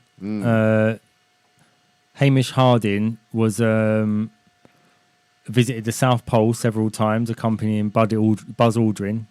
Oh, yeah. That was another.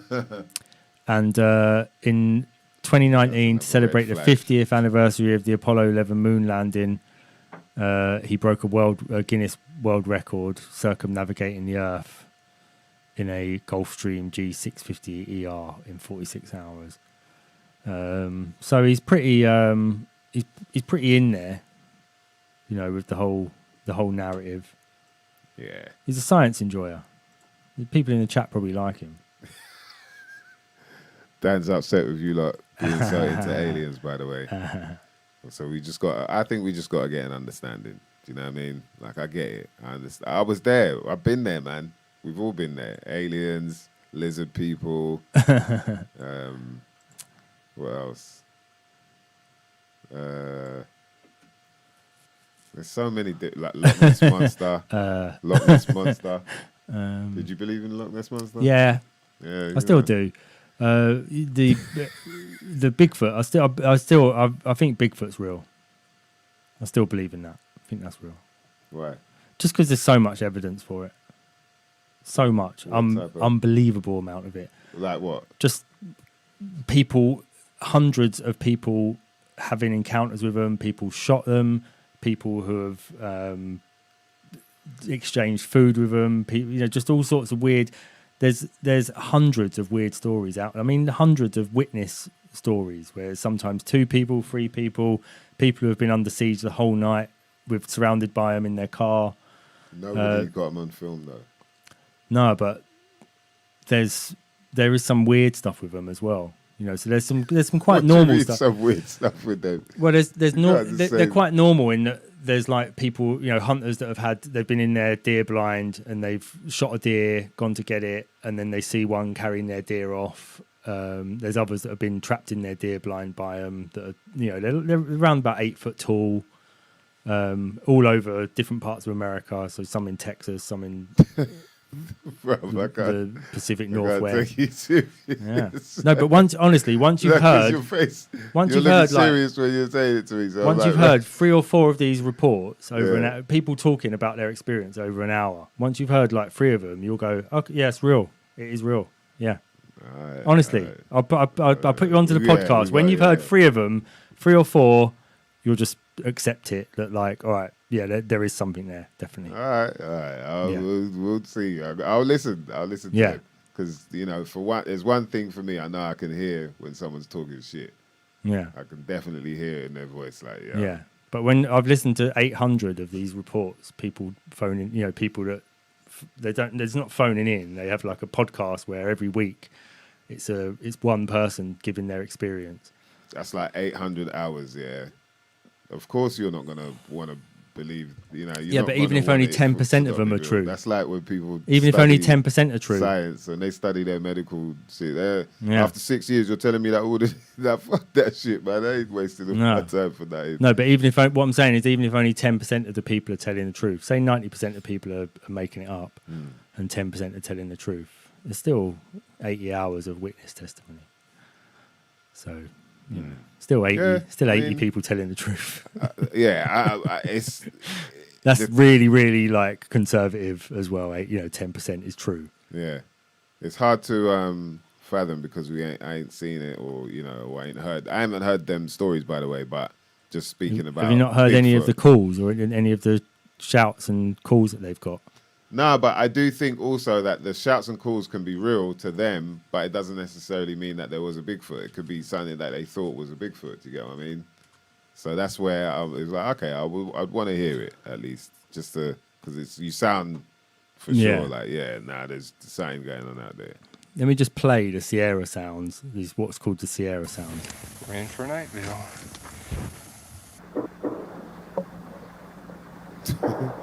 Harry, the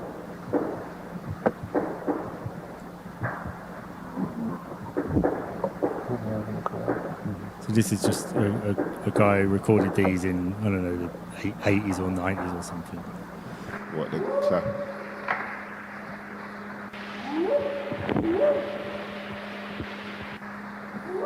So what they're saying that these calls are Bigfoot. There's no other animal makes these calls.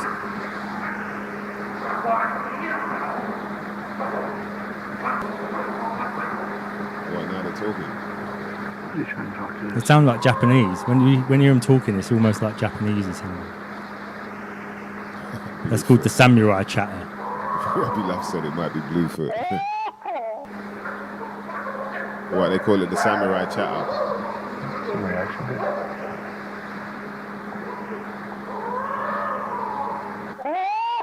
So that's the bloke copying it, and then they're copying him.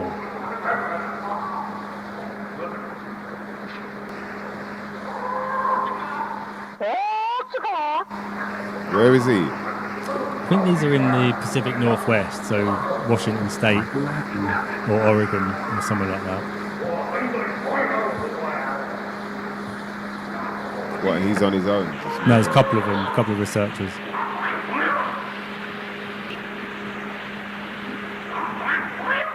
That's our job. Yeah, I don't know. We know where we left the tracks and all that for sure.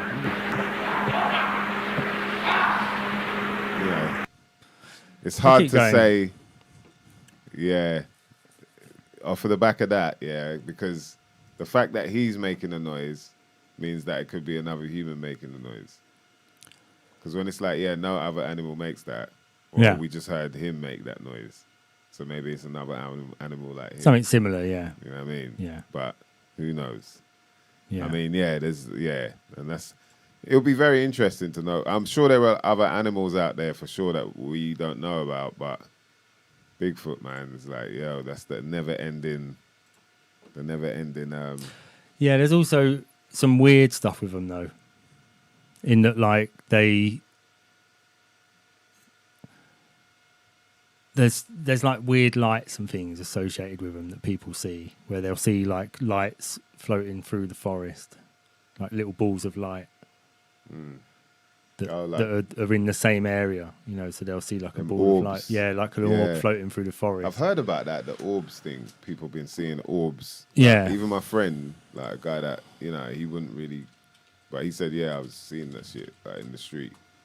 Where have any of you lot seen that? Where there's like a light, like, and they call it like little orb that's like, and then it'll stop, and then it'll go float off somewhere. Yeah. I've never seen it.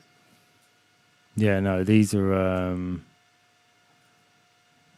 But I saw the video. He had it. This is why, when I'm saying I've never seen it with my own eyes, but he showed me a video, and that's what it looked like on his camera. Like, he filmed it, it wasn't like something he'd been sent. And I was like, all right, that does look like that, but all it was his camera following some light that's moving, and then, so I was like, shit, it looks like it, but I don't know if it is or not, because... Yeah. What was the other thing? Oh, Survivor Man. So a lot of people might have heard of... Have you seen Survivor Man, Les Stroud? He sort of goes out into the middle of nowhere with all his cameras, and he just films himself sort of just surviving in the wilderness. Type dude. Yeah, a bit more sort of like a man with a knife than, Bear Grylls is like sort of... is he like former military or something? I don't know. Is he... Yeah, this bloke's a bit more sort of just got like a bandana on. He goes out and plays a harmonica in the middle of nowhere and films it. Always got like a drone and a bag full of cameras. He sets them all up everywhere and all that. But he had a TV show of like 4 or 5 series, Survivor Man. And then when he stopped doing that TV show, he said, I can finally just sort of say what I actually think. And he's like, I've encountered them loads of times when I've been on that TV show. He's out on his own. There's no camera crew. But he said, there's definitely something else out there in these. They seem to be sort of in vast wildernesses as well. So places where there is nobody there. You know, and occasionally some people stumble across them when they're, say, doing building work. They're sort of building on their farm and they're putting a new house on the farm. And they'll come out and have a look at that. Yeah. But there are some... absolutely, if you listen to them late at night, it is pretty spooky what they're about. Could be other people trying to call for a Bigfoot. Just all humans out there. Yeah, they're all humans. Just all cool. They think they're... Some of them have said that, yeah. Listen, can you hear that? Listen. Like, woof, woof. Yeah, I think that's the noise that they like. Oh, no, I don't think. I think they're about this noise. Woo, woo. Yeah. Some of them have said that. They said some places it is so bad for the Bigfoot hunters that you are sometimes just talking to other Bigfoot hunters. Regantology hit the nail on the head. He said shrooms are powerful. It's very true, boy. I might doing some shrooms soon. And then there's people who think Bigfoot are aliens. Because some people see UFOs shooting off after they've seen a Bigfoot. They've had a Bigfoot encounter and then they suddenly see a UFO shoot off into the sky afterwards. So that's for you lot out there who you're all into the aliens thing. You might like the Bigfoot stuff because they also say Bigfoot is an alien. Some people, I don't. I mean, maybe there are still Neanderthals that's what roaming around, could be quite possible. Yeah, that's what I think it maybe is. They I don't think it's that far fetched to say that there's probably some, if not Neanderthals, but some relative of Neanderthals is out there still, and he doesn't want to meet us. He just don't like us. They don't like being around, and they're nocturnal as well. So these Bigfoots are all nocturnal, which means that we're out in the daytime and they're out in the nighttime. So we rarely bump into each other. Yeah. Well, Bigfoot, if you're out there, we'd love to get you on the show. Chop it up a little bit, see what music you're into. Roll call. A little roll call, what kind of bud. You must know.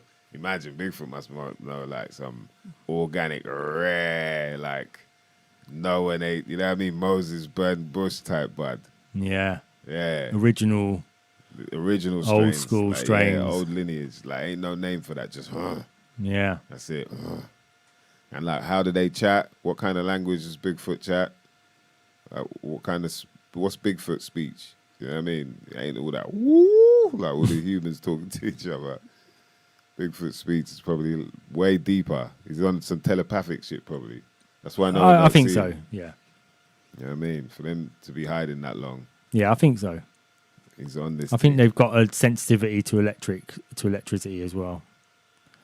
which is why they, because they live in the wild. So I think they've just got more sensitivity to our world, what we think of as our world, lights, electricity, digital Wi-Fi, all the rest of it, is that they're very sensitive to that sort of stuff, so they stay away from it. You can tell Dan's thought about this deeply, because that's a good point. That's probably why we don't see them. Badgers are fucking up. Foxes are fucking up. Bees. Bigfoot. Yeah, bees, flies, ants, you lot are messing up, because we got all kind of shit for you lot. But Bigfoot, we ain't got nothing for you, boy. Aliens, we definitely ain't got nothing for you lot. No. So if they're out there, we're fucked, basically. Yeah. But luckily, it's all speculation, motherfuckers. And on that note, we're going to speculate our asses out of here. It's been wonderful. We're going to play Yamor's track at the chatting end, with you. Like, yeah, man, we'll definitely do that. Big up to Yamor. Shout out to King Chico, Sinead, Regantology, Les Allison, Alan Stephen, Mr. Green, of course, IBMCs, all the crew that were locked in, Liz Williams. Do you know what I mean? I said Yamor. Did I say Yamor? Yamor. Pro so Tracks. glad I got that right now. Yes, big up DJ DJ Pro Tracks. Yes, man. Appreciate you coming through. Nice one, JM. Do you know what I mean? Turbo Tubalicious. As always, man. There's someone else as well. Scarf, I've forgotten the name, but you had to bounce. Safe Clark. Safe Scarf. Was it Safe Scarf? Yes, man. Appreciate you lot coming through. We'll give you an update on what goes on. We'll be catching up definitely soon, man, with some more shit you might not never know nothing about. Yes, Vinny B, that was it. I knew there was another name that I was missing out, man. Thank you for locking in, as always. We'll be back again, though, for all you bitches and bitchettes. No discrimination, of course. Unless you want to be discriminated. You know what I mean? That's up to you. Because we don't discriminate people for not wanting to be discriminated or wanting to be discriminated, because that would be discrimination. And if you, do you know what I mean? Just a disclaimer out there. I think we cover all angles there. We good? Do you reckon we're good with everyone out there? Jesus, hope so. Yeah. I'll tell you what, in this day and age, mate, you never know. Yeah, man, it's been fun, as always. Appreciate all you mother lovers. Hit us up on Spotify, all the streams. Make sure you subscribe, hit the like button, share. Also put some comments in the actual comment section as well. All of that stuff helps for us to get more views, you know what I mean, more people getting involved. And we're going to switch it up as well. We're going to make sure the hip-hop heads get more involved, do you know what I mean, for the forthcoming, because, you know, people can't handle this. We get a bit too deep for some of these. You know what I mean, basically, you know. Well, of course, we're going to carry on with this, but, you know, we're going to make sure that we can get, like, some of the crew involved, you know, and they don't get too worried about any deep questions and that. Yeah. And they might not get if we have people on like that, they probably won't get any of the shows shadow banned, or, you know, the algo won't get all topsy-turvy. Yeah. We ain't got to worry about, you know what I mean, talking about too much madness that might get us in trouble, put it that way. But we know you lot will be there for it anytime we're ready to, man. I'm catching up on some of the comments, man. It's hilarious. As always, man, love. We're going to go out with a tune by that's got Yamor featuring on it. Yeah, it's from the Format album, Tales from the Script. Tales from the Script. And this is the track Monte Cristo, featuring Gavinci and Diva One. All right. My name is MysDiggi. I stand DNA. This has been some shit you might not never know nothing about. And guess what, mother lovers? With this song here, we're out.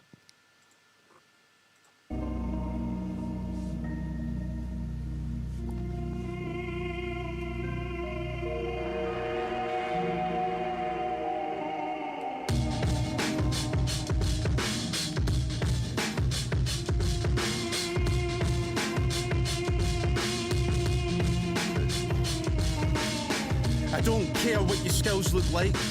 I come in swinging like a hook right. The risk of your blade would give shoot night a good fright. I'm just trying to get some buzz around my shit like a bottle blue fly. The frustration got me stressing about to be on the cameras like hood fights. You pricks get quit with the rude breaks. There's no denying I rip it up like a hooker's tights. At least it seemed grislier than uncooked tripe. You take a page out my book, mate. You better leave that bitch before you end up in a domestic dispute, right? I swish you gimps like a chip in a food fight. You don't want no smoke unless it's a zoot or a hookah pipe. You look bright, but you still get your spite from dissing to kissing males. But you would be the first in a prison jail to offer up your dick to avoid chipping nails. You're either an incel or an insecure Chippendale with a skipping rope. You a slave with the pimps and the gigolos. You can't stay in this room as it makes you choke because it's thick with smoke. Then pass a bomb so I can rip a toe and giggle like John Lithgow. You're better off dancing to the Bee Gees at the Saturday night disco. I'm dining at the bistro. My brand of champagne gravy, your besto. Every line I make sure I hit you with jokes. And I don't give a fuck about your numbers, I'm the Count of Monte Cristo.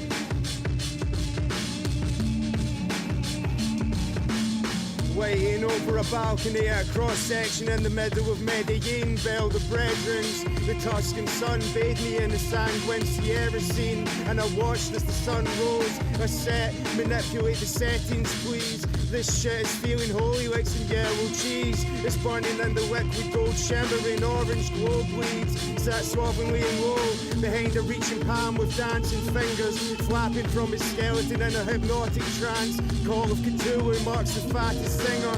Gusts of wind set ripples of movement through the frayed endings of the flapping leaf. Still snapping between the tavern suite and facing the cold truth. Shit, you just told me what I told you. My written notes will fold your whole crew. To be frank, leaning over the Benjamin's weight as Charlie. Chocolate factory setting them interludes, pressing your buttons. Soon as I stroll past the queue, careful with whom you speak truths. Breaking a sweat like a weak tooth. Knew the oldest before the new youth. Decided the old's new. Vintage classics, my soul, I had to have it so I could cover my back with it. Don't let this cold life mold you. They weren't the dreams that they sold you. Leaving margin for error, but then again, what do I really know? Trained to be this way like choo-choo. Still sipping that oldie brew. Tank it like Thomas when we roll through. Probably forever I'll end up sniffing the whole queue. Crossing an open fire amidst the quagmire. Fire up the engines and living stones like Blantyre. Stanky, rancid misfits and cooked like Minute Maid. Street dog like Old Yeller, give me a Minute Maid. Overhead yelling, get me a Stella. Listen as it echoes in forever. Spaced out and timeless like Interstellar. Hell of a fella, attaboy, got bars to tender. I mix up my fruity red brick, pickled like a smoothie blender. We all know that this world's been built on illusion. Don't mind me please, I beg your pardon the intrusion. Delivering the sickest rhymes, you'll be needing a transfusion. Like a ghost in the shell, no meat like a chicken goujon. Heckerwood, please tell us a tale of the raggedy MC, no Sagardoh and Bresso's stale. Thinking they spit the truth, but it's always behind a veil. The biggest ghost always choke, and it still ain't hard to tell. Zombies to the left and all the freaks to the right. Horror bars, barrage, behemoth beasts speak just might. Encase your soul with all the undead sounds of the night. Dive deep inside the diva's soul, you still won't feel the plight. Casting spells, not aspersions, but you already knew this. Mythical beast and all the fiends screams make the ultimate disc. Slither around microphones emitting the biggest hiss. Gorgons and ghouls getting groovy to the bliss. You plead to escape from down inside the Venus fly trap. Tie you to the chair and use the pliers to yank the feet at your yap. Boom back, no gap, no slaps, all caps. Motherfuckers need telt while we tan them for their pelts. Thinking they got the steez like all the killer bees, yo. Rawr, rawr, like a dungeon dragon, no bragging, coke sagging. Cause the streets are extended gutters and the gutters are filled with blood. Take the high ground with us to survive all the floods. Your ma's in the fucking gaff, yo. Your ma's in your fucking gaff, yo. Your ma's in the fucking gaff, yo. 1 4 fucking 1 beach.